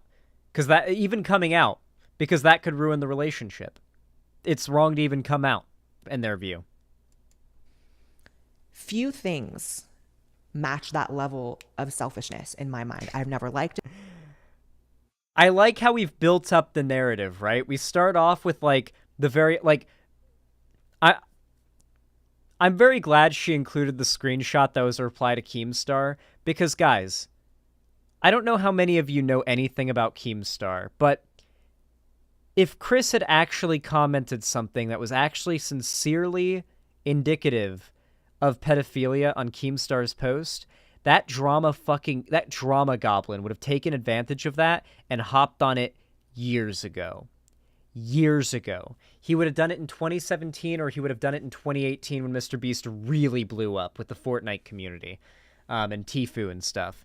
This is almost certainly a meme. And the fact that one of the bits of evidence that you included was a reply to a Keemstar tweet, and all of these tweets are still up to this day and not being hidden, it lends to the idea that these are jokes made back during a time when these jokes were seen as actually funny by the internet. Just saying the most horrific thing you could think of was the funniest thing you could possibly do. Shock humor was the top of the food chain. I don't care who's upset about that. I don't care who feels like everyone just has to live their truth and do their own thing. Yeah, everyone should live their truth while not harming others in the process. Chris and the wife have split, so no matter what you have to say, this has torn apart their family. Making the devotion to be a woman's man for the rest of her life is something that, first of all, society doesn't take seriously enough in general, right? People divorce way too easily in general, right? But then to pick up one day and say, actually, I want to be a woman. Yeah, so, like, Blaire White, I'm guessing, is jumping onto the conservative anti-divorce thing. So ever since Steven Crowder got divorced by his wife recently and the videos leaked of him abusing her, the right has jumped on the divorce is bad and women should not have the right to divorce their husbands. And that it is a infringement on men's rights that women can divorce them without their permission. Pretty interesting positions they've been adopting lately. And you have to be a lesbian or we have to get divorced. I'm not saying that's exactly what happened with Chris, but that is usually the narrative in these situations. That is always so gross to me. So your son doesn't get to grow up with a father figure because you, years into his life, decided you don't want to be a father figure anymore? Really? To take away the father? That's not how it works. You can still be not only has Chris continued to be a parent for their child, but, like, they've been a better parent for their child according to, like, the people in the family.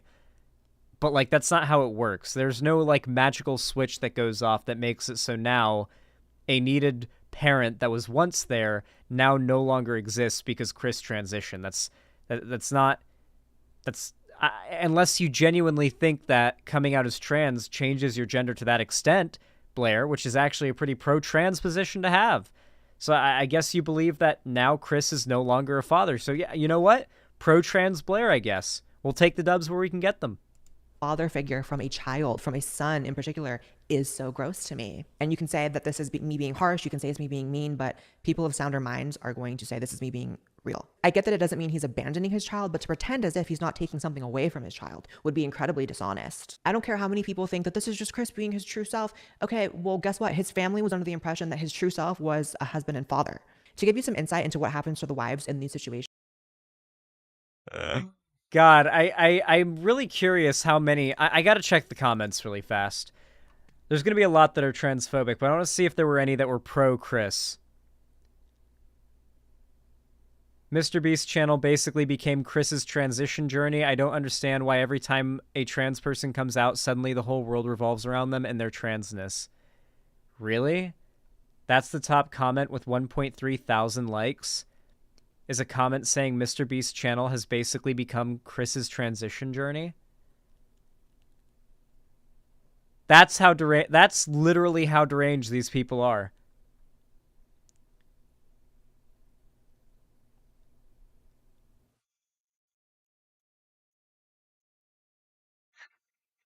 Here's a good comment. Quote unquote, why do you watch me?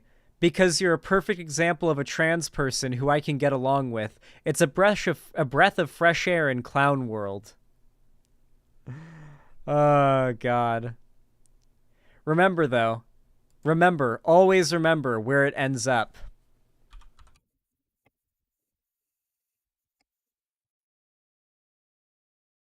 These people will only tolerate you for so long. Where's that debate? Does it still exist? Here's my coverage of it.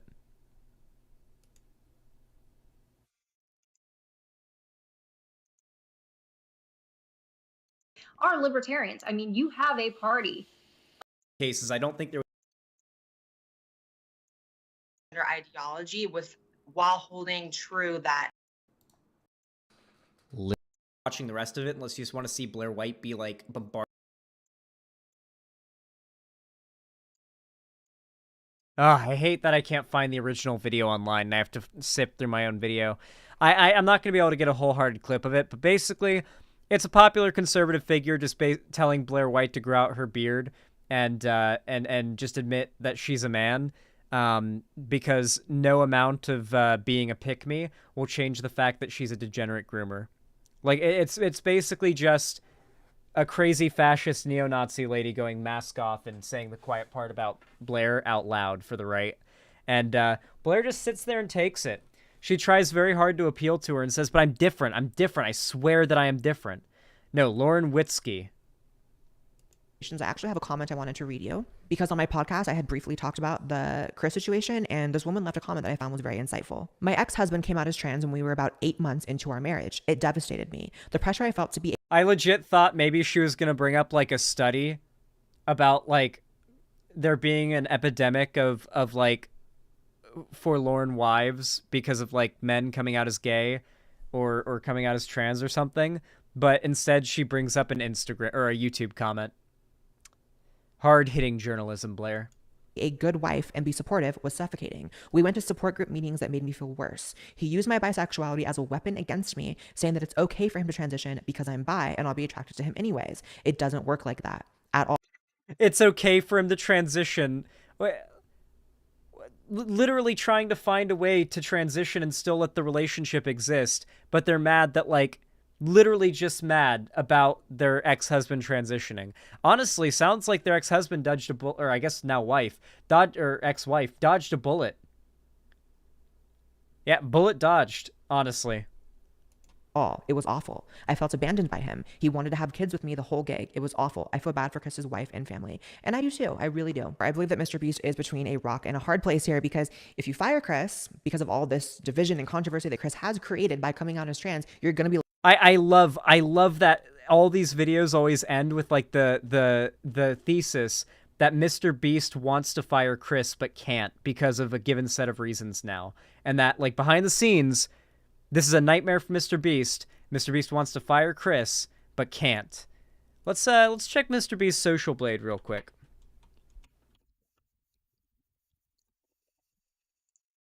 Let's see how Mr. Beast is doing on Social Blade. Just curious.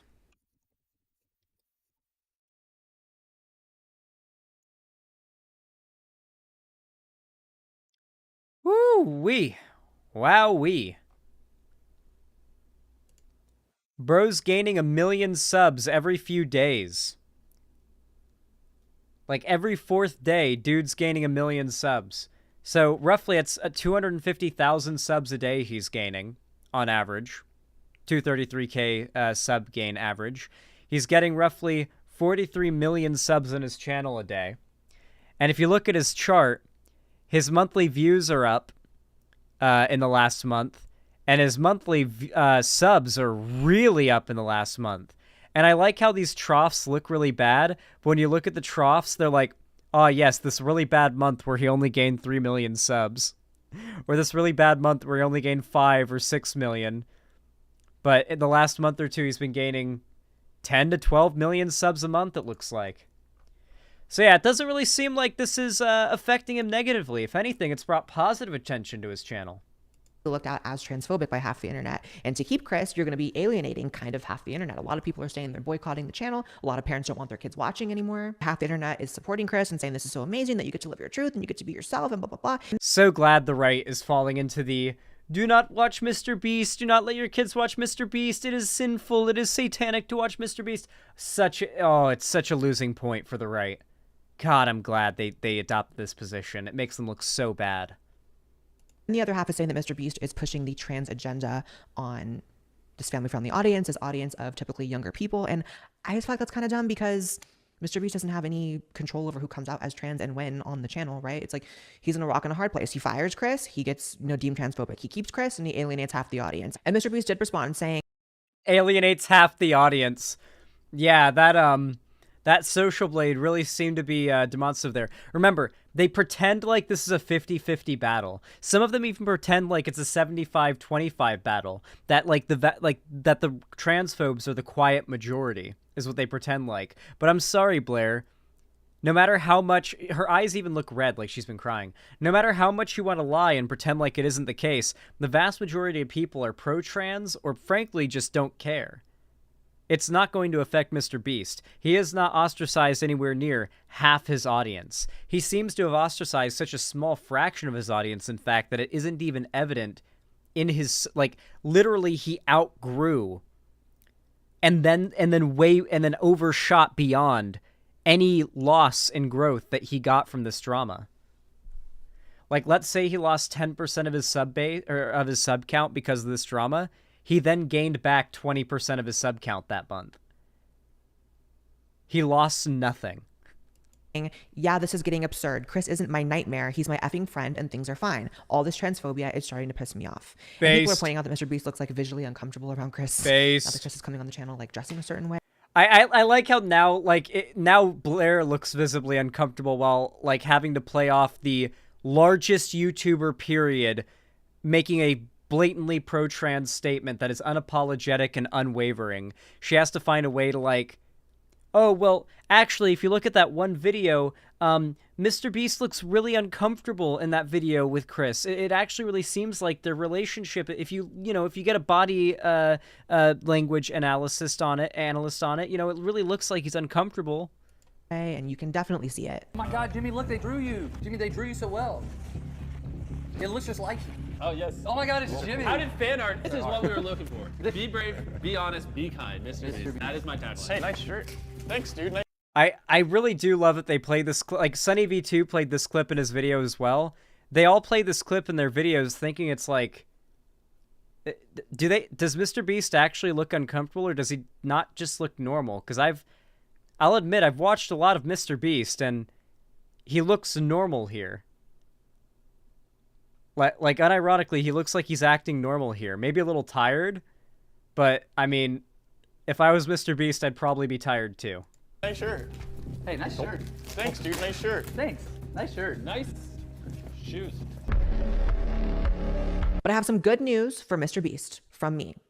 Mr. Beast, I know you have a lot of money over there. I know you'd be giving money to just anyone and everyone for your channel. Throw me some coins.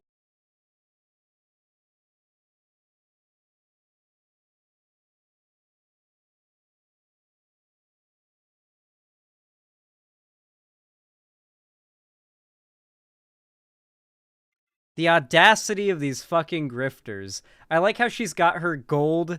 Is that the Gucci pattern? I'm so broke I don't even recognize logos. That looks like the pattern for the Gucci logo. That's at least gold plated. I can't even tell. I'm so broke I couldn't recognize Gucci if it was shoved in my eye socket. Yeah, I don't even know. This is beyond. This is beyond insulting. Because I'm about to save your channel. Blaire's lips look like two earthworms that are very plump. Like two very plump earthworms. Like the texture. Channel. I have the out for you. The way you fire Chris is the tweets. I don't know what other kind of employee at any other company, especially a YouTube company, is going to be able to publicly tweet about a 4-year-old. I don't know why she doesn't include the Shadman tweet or the Shadman poster tweet, because I don't know if I included this in the context before, but the other tweet that people bring up is another tweet that also makes Chris look bad, where Chris had bought a Shadman poster that's at least from like the pictures posted online that's censored, seems to depict like a girl that's clearly a lolly on there. And Chris bought that. You'd think that would be included. But the reason why I think she didn't include it is because the vast majority of conservative figures back then were defending Shadman and were friends with Shadman and associated with Shadman. And these tweets coincide with the Shadman, like, memes. Being caught, publicly tweet about enjoying cartoon CP and still keep their job. So there's your out, Mr. Beast. You can fire him for that. So, you know, I don't personally feel that Chris being trans is... Oh my, I like how this video evolves into, like, Blaire White saying, "Pay me, Mr. Beast. Here's a way that you can fire Chris." Because clearly you actually want to fire Chris. Is the problem. I feel that Chris messing up his family to be trans is the problem. Chris publicly admitting to enjoying things that should get you the wood chipper is the problem. But as usual, trans is the thing that sets it all off. I love you guys. Make sure you subscribe to this channel. Oh yeah, for those that don't know, the putting trans people in the wood chipper meme is a very... That is a very interesting frame for my camera to have frozen on. Is my camera just fucked?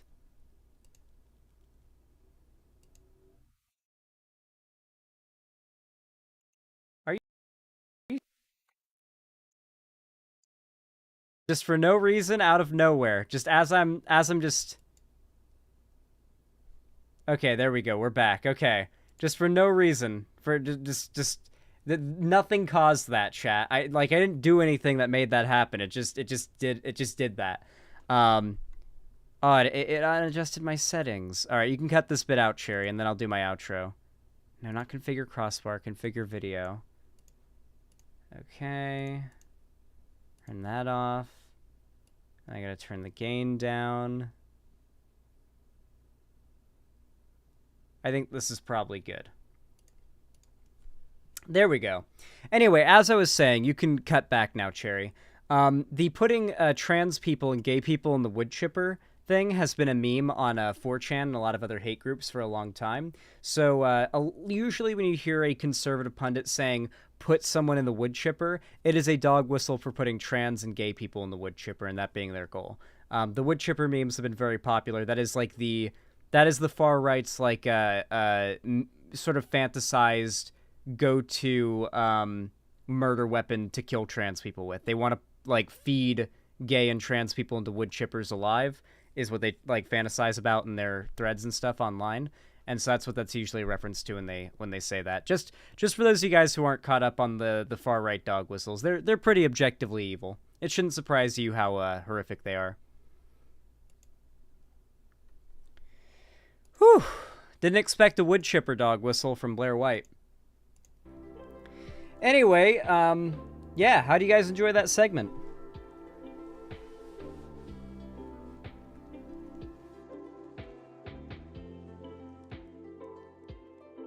Oh.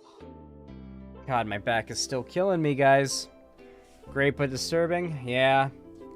That's how a lot of them go. Let me read some donos really quick, and then we'll do a little bit of a palate cleanser chill out time before I wrap up stream for the night. Drabtooth, thank you so much for the 3 tier 1 gifted subs. I really appreciate that. That is a very kind and supportive $15 donation right there. That is really, really helpful. I do appreciate it.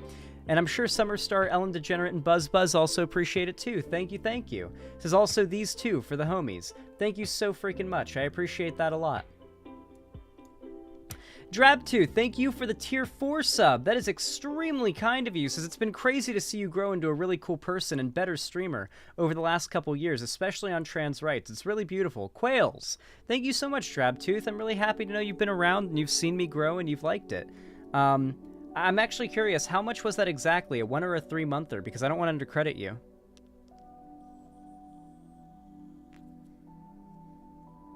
Thank you, Drabtooth. 1-monther? Thank you. I really appreciate it. That is really, really helpful. That is a juicer of a sub right there. Thank you so much for the $40 dues. And then Saru. Hold on 1 second. Ah, yeah, I had to burp. Saru, thank you so much for the $5 donation. Very, very kind of you. Said, hey Zan, have you seen the Creative Spaces update for PSO2? If you haven't, here, links similar to Minecraft, but in more advanced way. Thought you might be interested. PSO2, I don't know what that is.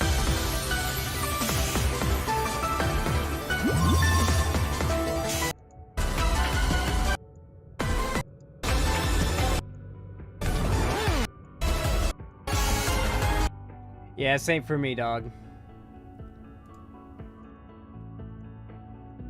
That is not for me. That is not for me, but I appreciate the dono, Saru. Thank you. Let me update the dono goal really fast. That puts us at a very, very appreciable $200 in the dono goal. Thank you. Is that the right term, appreciable? Probably not.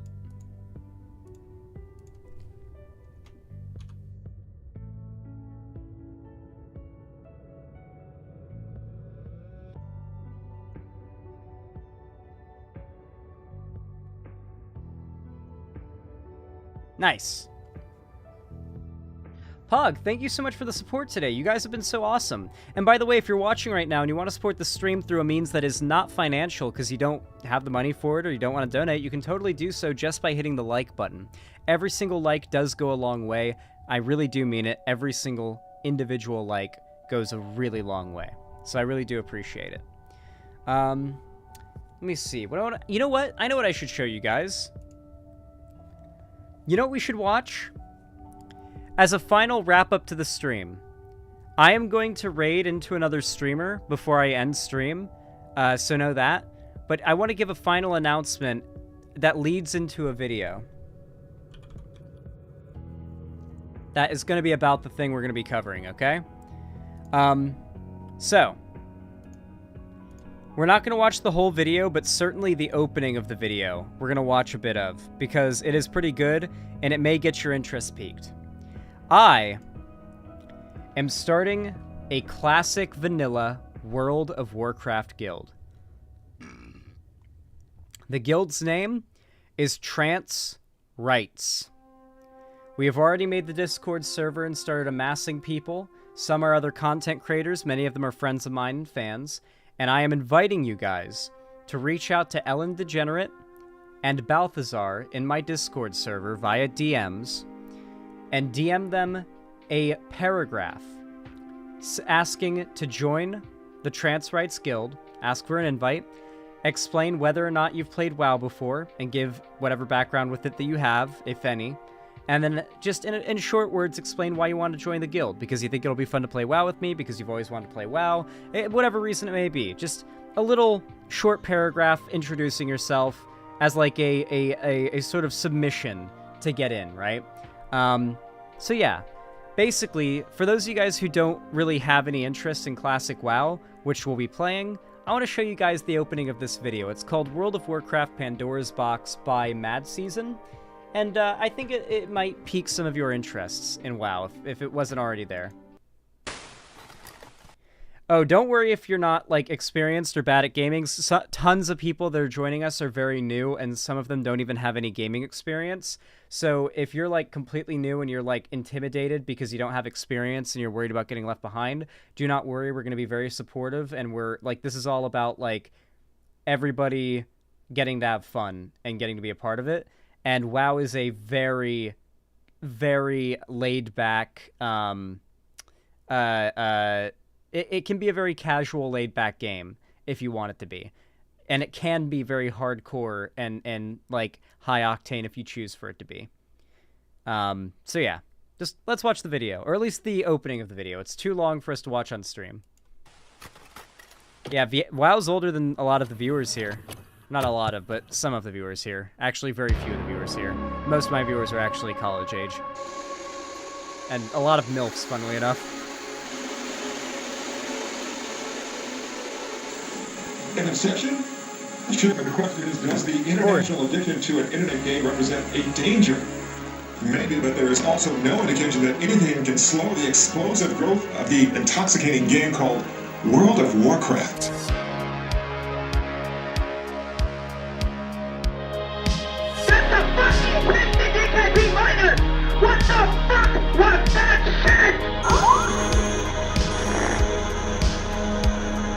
And by the way, you don't want to do that either. You think you do, but you don't. You guys take care of us, man. Yeah, you guys breathe and take care of us. Oh, I take commutes all day, every day. Incredible 16 hours a day. His mother says his personality has changed and that he's become moody and violent, and his addiction is tearing the family apart. Thanks. But our actions are going to matter more than any of these ones. All right, thumbs up. Let's do this. Yeah! Oh my God, he just ran in. Power level, where I basically get all the good loot, and they get all the great experience.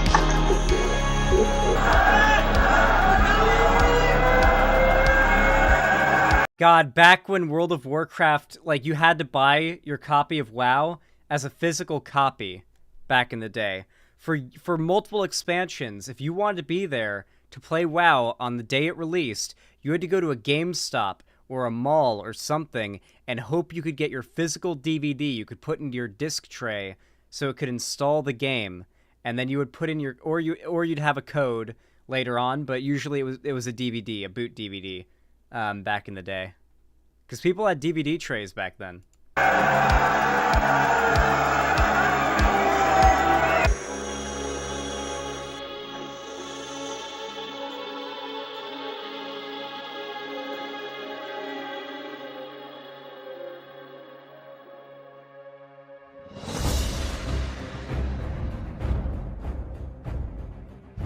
In the world of MMORPGs, you'll scarcely find anyone who hasn't heard of, if not played, the World of Warcraft. Released in 2004, it would quickly begin to make a name for itself, garnering worldwide praise for its innovation, accessibility, and the closeness to the community by its developer, Blizzard Entertainment. Both celebrated and This guy's played WoW for 15 or 16, I guess it'd be over 15 years now. He quit a while ago. This was his, like, quitting WoW video because he's played it for over a decade and he's just kind of burned out. Like, granted, when you played WoW for over 15 years, it's like, okay, you got 15 years of hardcore playing out of a game. Like, I'd say you got your money's worth, you know? But he finished off his, like, playing WoW career with this documentary. We're not watching the whole thing. I've already said 50 times we're not watching the whole thing, Summerstar. For its addictiveness, in the span of a few short months, it would not only become the most popular of the MMORPG genre, but also set the standard for all of those that would follow in its footsteps. Many would try, and over the course of 15 years, few would gain even a fraction of the player base of the seemingly unstoppable giant. Today, though, a much different picture is painted. What was initially considered inspirational in the world of game development now leaves behind a controversial... This is why we're playing Classic. Even though retail WoW now has apparently gotten a lot better, we're playing classic vanilla WoW. WoW at its peak. Technically, WoW at its peak would be considered by many to be like either Burning Crusade or Wrath, but people also love vanilla, so it's literally just nothing but an uphill mountain from vanilla to Wrath, so yeah. History marred with what many describe as betrayal, deception, and squandered potential, leaving many asking the question, how? A snapshot of history of a world created within a world, a microcosm of mayhem, a virtual playground for humanity to show each other their best and their worst. This is the story of Blizzard Entertainment and their iconic MMORPG, the World of Warcraft. I feel old when I think about the fact I turned 24 in, like, July. At the dawn of the new millennium, the online world was growing rapidly. The intellect of man and the advancements of technology combined had bestowed upon the world the creation of the internet by Al Gore. News of a new Star Wars movie was spreading, the storyboard for The Lord of the Rings, The Fellowship of the Ring had been completed, nerd culture was about to reach critical mass. And Bill Clinton did not have sexual relations with that woman. And so entered the massively multiplayer online role-playing game, or MMORPG for short. The creation of the first MMO can be traced all the way back to the 70s, depending on your definition and standards, as they... How many of you in chat are old enough to have played MUDs? Multi-user dungeons. Who in chat's old enough to have played MUDs? I've never played a MUD before, but my mom played MUDs. Like, these were popular. Like your parents, if you're like a Zoomer, might have played these. Like, these were some of the earliest computer games. as far as like an RPG goes. And you like your parent, who you might never imagine having been a gamer, very well may have put a surprising amount of hours into one of these. It would be text-based. Though they had existed for decades, it was only near the new millennia that they would attract a sizable player base. Although varying in implementation, they all shared the central idea of an online, persistent world to be shared with players from all over the globe. A genre unique in the sense that there is no planned end, no credits rolled, nor thanks for playing. Game content would be added as long as there are players playing, and the journey would only end when the player decided that it was over, a concept that was remarkably foreign to many at the time. In these early years, many would try their hand in breaking through the genre, and overall, it would contain a niche audience. Some were beginning to make a name for themselves though, such as Origin Systems' leap into the online persistent world with Ultima Online, an isometric fantasy game memorable for its PvP combat in particular. Mythic Entertainment, who would later develop Warcraft. I'm gonna get to the part where it gets to WoW, because he just gives a lot of like background to EverQuest and stuff, which inspired WoW. Here's where WoW happens here. I'm gonna skip ahead a little bit. This is our palate cleanser after segments before I wrap up stream. This is to get you guys hyped to join my WoW server, or not my WoW server, my WoW guild, okay? So if you want to join, message Ellen Degenerate or Balthazar in my Discord server in direct DMs. Direct DM them, they're in my Discord, and send them the aforementioned paragraph. If you're too poor for WoW, we may look into potentially paying for a couple people's like WoW subscriptions, but we don't want to go too promising with that.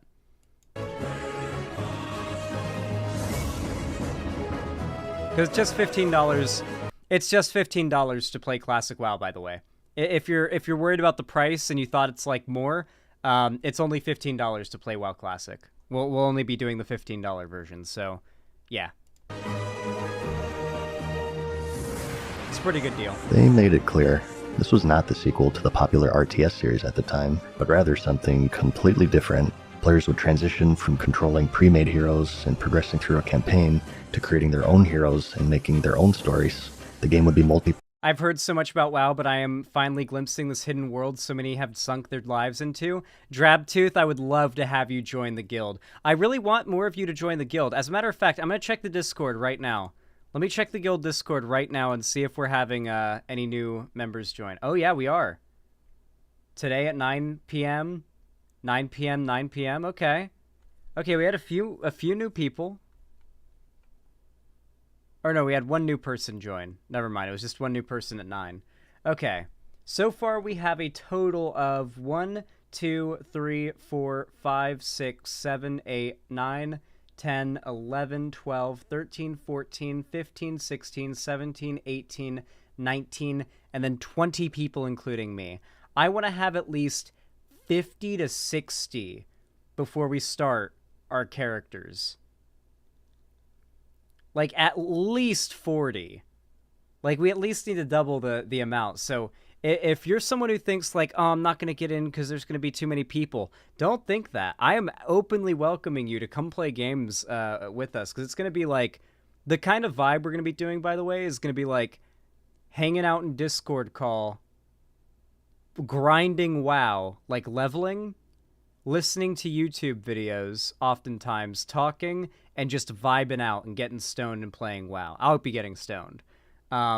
It is the perfect game to get stoned and just, like, phase out while playing, by the way. Yeah, that's what we're going to be doing, and it is going to be such a vibe for those of you guys who are hesitant. Because I'm actively encouraging you to come join. The guild's called Trance Rights. I'll type it in chat. It's going to be on Horde side on the server White Main. Player on a massive scale, bringing together fans of not only the Warcraft series, but of MMOs as a whole. The reaction, however, was mixed. Some waited with eager anticipation, trying to imagine their beloved series making its leap into the massively multiplayer setting, and many were upset at the abrupt change of focus, preferring Blizzard to concentrate on what was proven to work, instead of taking a gamble into unfettered territory. The idea of paying a monthly fee to We're going to be the wokest guild in WoW. Continue playing was a hard pill to swallow at the time, especially by Blizzard fans who had grown accustomed to the one-time purchase models set standard by the company. Work would continue on the project, however, and the very first interview would be claimed by the Computer Gaming World magazine By this time, EverQuest was the clear reigning champion, but the genre as a whole had one fatal flaw, and that's the learning curve. XP loss, gear loss, and even permanent character death were commonplace in nearly every game of the genre, and combined with a large time investment in playing, it cultivated a very niche and hardcore community, and the everyday casual player would quickly succumb to the intense difficulty and seek entertainment from other, more forgiving games. It was a genre with a focus on character progression, with death penalties centering around character regression, and a steep learning curve to go along with it.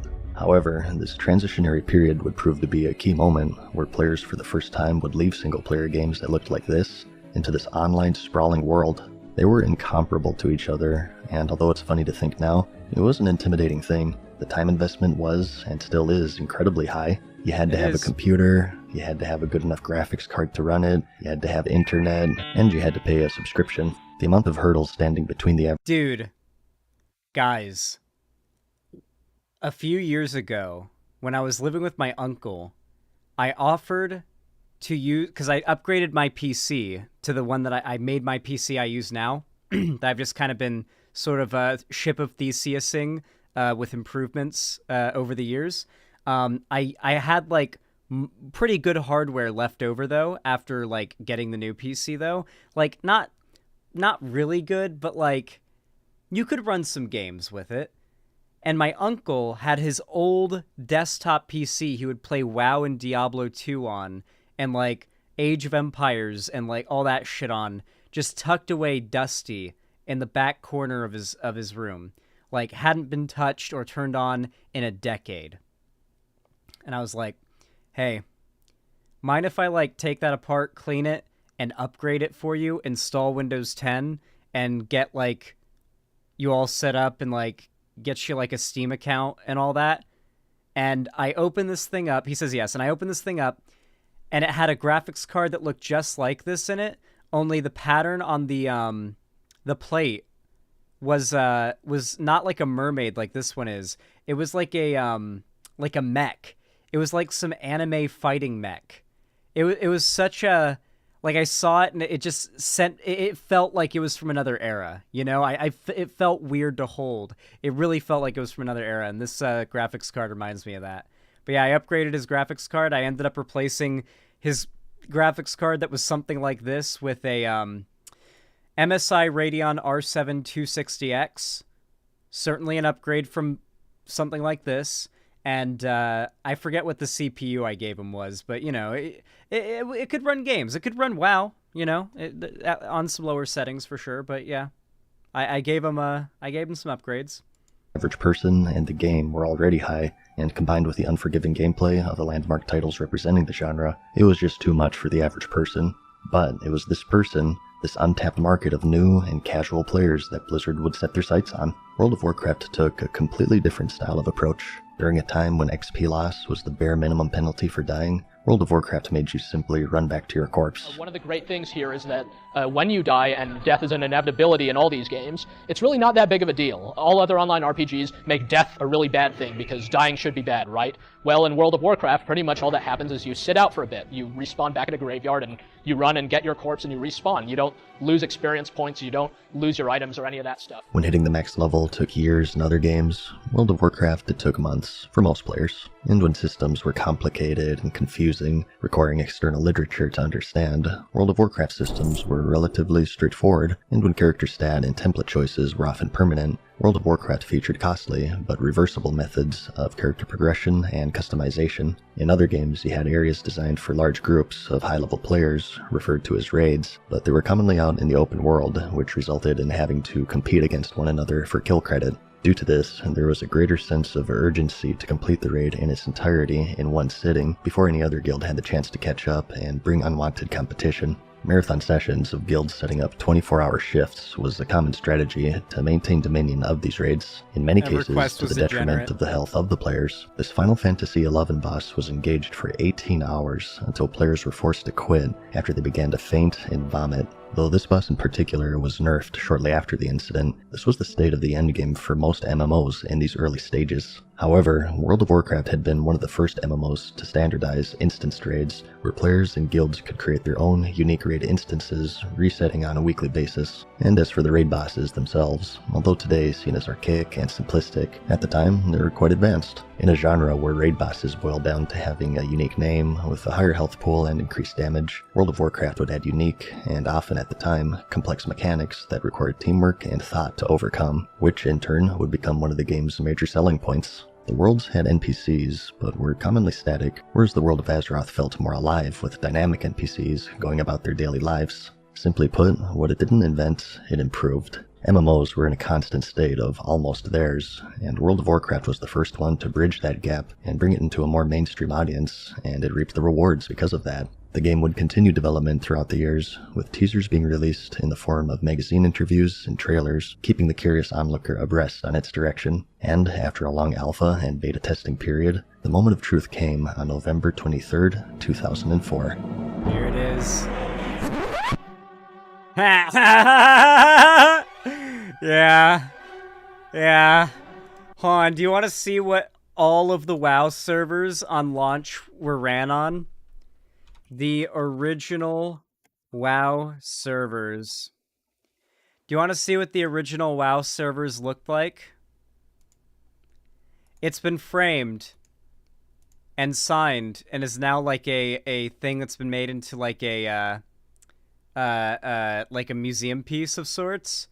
But this thing was responsible for running all the WoW servers back then. So as you can imagine, on launch day, this thing had a bit of a hard time. It had a little bit of a rough go of it. The game was a much bigger success on launch than they ever suspected. They did not expect the game to blow up on launch as big as it did. This game's launch was unprecedentedly big. Look at that queue time. Its strategy of appealing to the casual gamer worked well. A little too well. Blizzard in no way was prepared for the frenzy of players eager to get into the world. Disconnects, lag, and rollbacks would persist heavily for the opening months. The insane thing is, when Blizzard re-released World of Warcraft Classic a few years ago, the same shit happened again.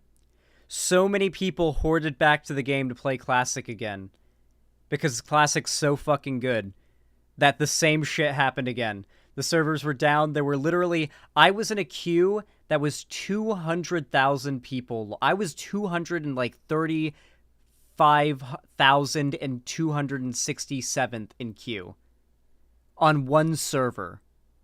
Granted, it was the one Asmongold was playing on, Fairlina.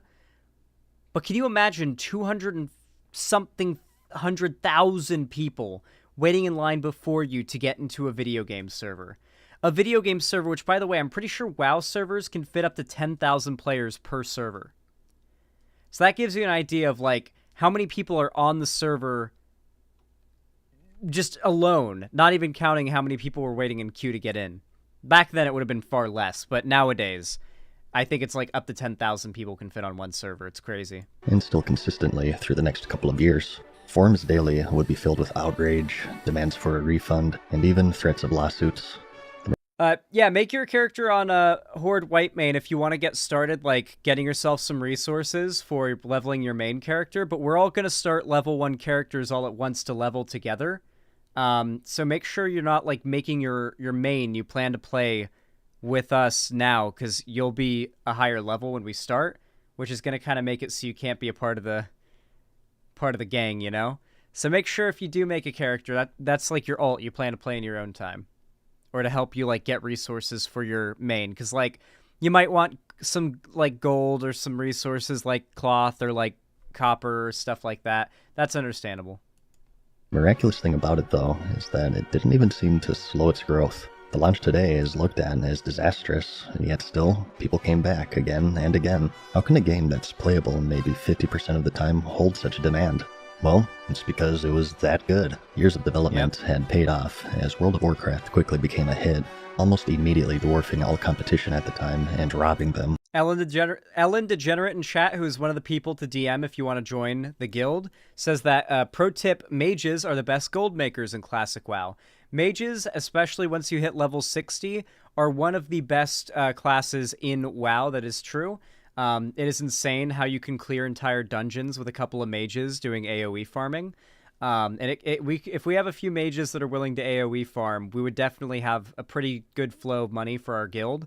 But there are other ways to gold farm that are also effective. Warriors in Classic WoW, which I'll be playing a warrior. Warriors in Classic WoW start off and level up and go through leveling the weakest and having the hardest time. But once at max level, they are the maybe the most valuable class in the game. They just immediately, once they hit max level and they actually start getting max level gear, they immediately scale up to being like the strongest class in the game. But you have to basically slog and trudge your way through 59 levels of suffering as a warrior. But I'm willing to do it. I've done it before, and I'll do it again. Of their player bases. It was the vampire of the MMO industry at its release, and it would suck the life force out of every single previously mentioned staple of the genre. But there was one unfortunate thing. The unfortunate thing was it launched right when WoW launched. Yep. So WoW brought the whole industry down, not just us. Every online game out there went down as soon as WoW went out. WoW was like a huge succubus of players went over there and drove into WoW. And it drove all our numbers down. 60 levels of progression and a world of challenges awaited the eager player base, and there would be many landmark moments just waiting to be claimed. Players rushed to the max level, and the title of the world first level 60 went to a player named Zenith, a troll rogue on the Storm Reaver server on December 3rd, 2004, a little less than 2 weeks after release. By today's standards, incredibly slow, but back then, a no-life nerd, as onlookers weren't shy of expressing. On January 30th, 2005, the game would see its first raid cleared with the death of Onyxia, taken down by the Guild Ruined on the Proudmoore server, and many players for the first time got to see the famed epic quality items that she hoarded.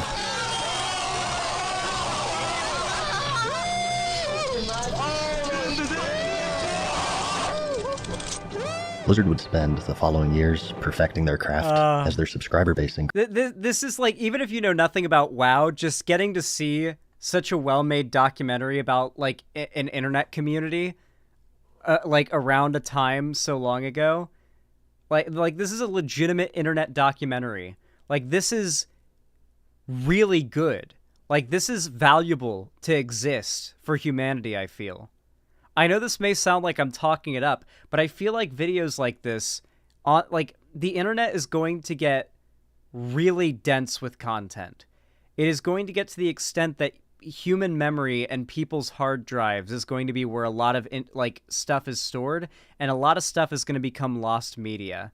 And I think a lot of it's also going to be cultural and historical stuff, like internet history may also become lost media simply by servers shutting down and certain domains dying.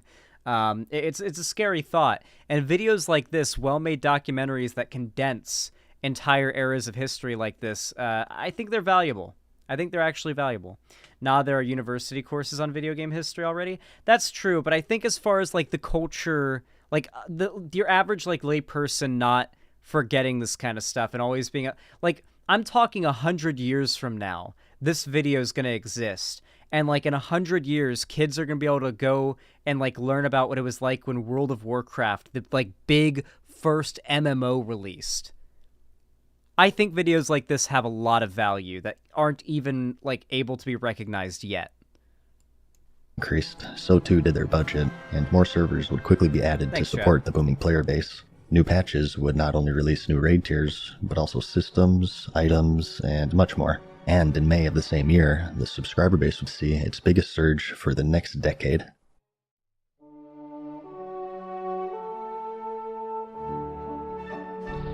Okay guys, these eggs have given us a lot of trouble in the past. Here it is. Does anybody need Here it is, anything chat. off this guy? Or One of the earliest videos to go viral in the world of Warcraft was created by the guild Pals for Life. The guild was strategizing on how to clear out a particularly tricky room in the upper Blackrock Spire raid.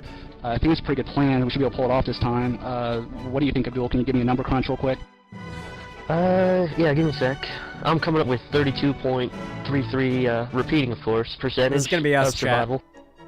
Oh, that's a lot better than we usually do. Alright, thumbs up. Ready, guys? Let's do this. Leroy Dragons! Oh my god, he just ran in. Save him. Oh, geez, stick to the plane. Oh, Jesus. Let's go. Stick to the plane. And in the midst of the conversation, a group member, Leroy, charges in prematurely with reckless abandon, causing the death of the entire group. I can't move. Am I lagging, guys? I can't move. What the hell? I can't hear you. Oh my God. The eggs keep spawning. More spawning. I don't think you can cast with that shit. Oh my God. Zach, I got it. Come on, Sam. Oh my God. God damn it, Leroy. The video was later revealed to be staged, but nonetheless, it caught on like wildfire, and it was shared across multiple websites and forums, making it one of the first videos for World of Warcraft to gain viral popularity. Onlookers were intrigued. Word of mouth proved to be a prolific advertising vehicle for the game. It's hard to say today just how many people watched the video, as some of the uploads have been lost. Oh, you didn't know it was staged? I'm sorry I shattered some hopes and dreams for some of you guys. Yeah, the Leroy video is staged. The original upload on Warcraft Movies today sits at nearly 90 million views, and the original YouTube mirror reached at least 46 million before it was taken down. And surviving mirrors today sit at a total combined count of around 24 million. Regardless, it's by far the most viewed Warcraft-related video, even to this day, over 15 years later. It was so popular, in fact, that it was later featured as a question in the trivia show Jeopardy! Just a few months later in November. This role-playing game, out in 2004, returns to the world of Azeroth, where heroes like Leroy Jenkins do battle. And that would be the world of Warcraft. Pathetic. The Leroy craze wasn't the only phenomenon to spawn from the game, though. September of 2005 saw the release Here's a really cool the thing. Zoltar upgrade. This shit's really cool. This is where this final point is where I'm gonna after this bit I'm gonna end the video and then like wrap up stream and stuff. But this last bit is one of the coolest things that's come out of WoW. Final encounter of which was a boss named Hakar. He had an ability called Corrupted Blood, which dealt some damage to a player, and if they were to stand too close to another, it would spread to that person. In a contained environment, it's just another raid mechanic. That is, until one player, intentionally or otherwise, managed to create a virtual pandemic that spread across every single server. The mechanic had one fatal flaw. By getting a pet companion afflicted with the disease and then dismissing it, it would persist when the pet is summoned once more. This person did just that, but in a crowded area, and spread the affliction to every nearby player and NPC, and as long as there were living hosts, there was no escape. Entire cities became infected by the plague.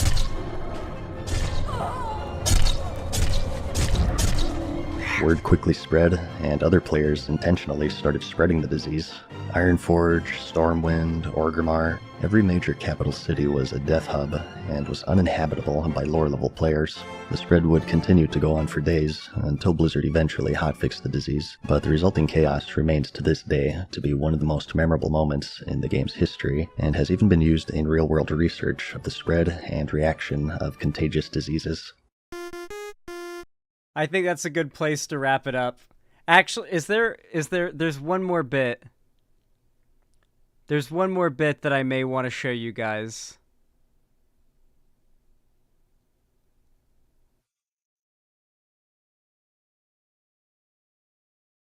There's one final classic thing I have to show you all before I go to get you all into WoW, okay?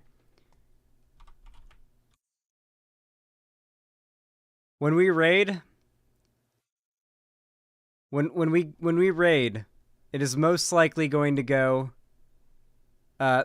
along the lines of this. Odd groups go to left, even groups go to right. That means 1, 3, 5, 7 left, 2, 4, 6, 8 right. 7 and 8 are whelp groups. Okay, listen the fuck up. You are going to DPS very, very slowly.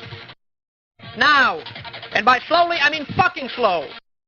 If you get aggro, it means you're going to lose 50 DKP because you didn't know what the fuck to do. And watch the fucking case. You get kicked into the whelps, you lose 50 DKP again for not being where the fuck you were supposed to be.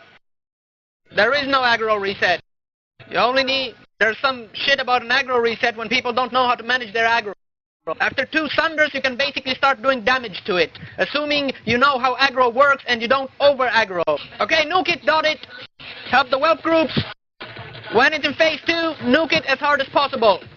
You want to get it down as fast as possible. Have dots up on every time 2 rows, Shadow Word Paints, Warlock Curses, Rends, everything. I don't see enough dots. More dots now. Come on, more DPS. Hit it like you mean it. You'll get time to rest in phase 3 while I'm getting the aggro. Remember, save all your aggro-reducing abilities for when it lands. That means Feign Death, Vanish, fucking Fade, anything that you can use to reset aggro. At 40%, you will stop dots. Until then, you will throw more dots. Throw more dots, more dots, more dots. Come on, more dots. Okay, stop dots. Now hit it very hard and very fast. Lee, run to the center. Mogris, run to the center. Foresight, run to the center. Sarp, run to the center.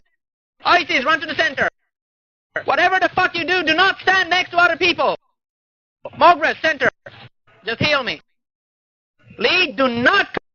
Go away from the head, Lee. Go away. Okay, DPS. Slowly. Come here, you fucking cunt. Touch the tail. Well... Crush him was fair than turret. Who the fuck was that? Crush him? What the fuck? Whelps, left side. Even side. Many whelps. Now handle it. Fuck! That's a fucking 50 DKP minus! What the fuck was that shit? If you stand in the right fucking place, there is no way you are going to fucking get into the goddamn whelps, whatever fucking fear, tail swipe, whatever the fuck. Okay? It's like 1 in a fucking million. From the fucking north corner to the middle into the fucking whelp cave, it's not even fucking remotely imaginable.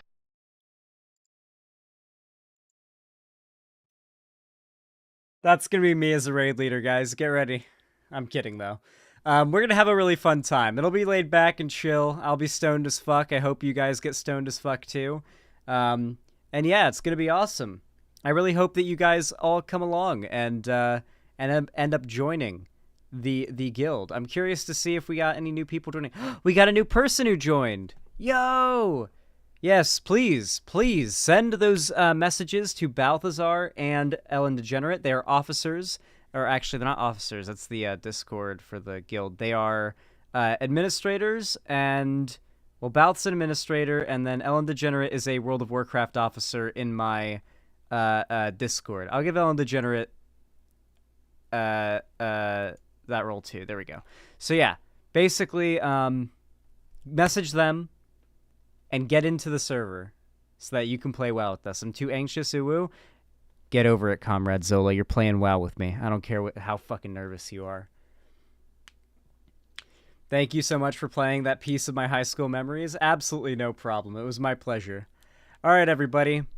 With all that said, let me see who I should raid. Who's live right now that I should raid? Let's see.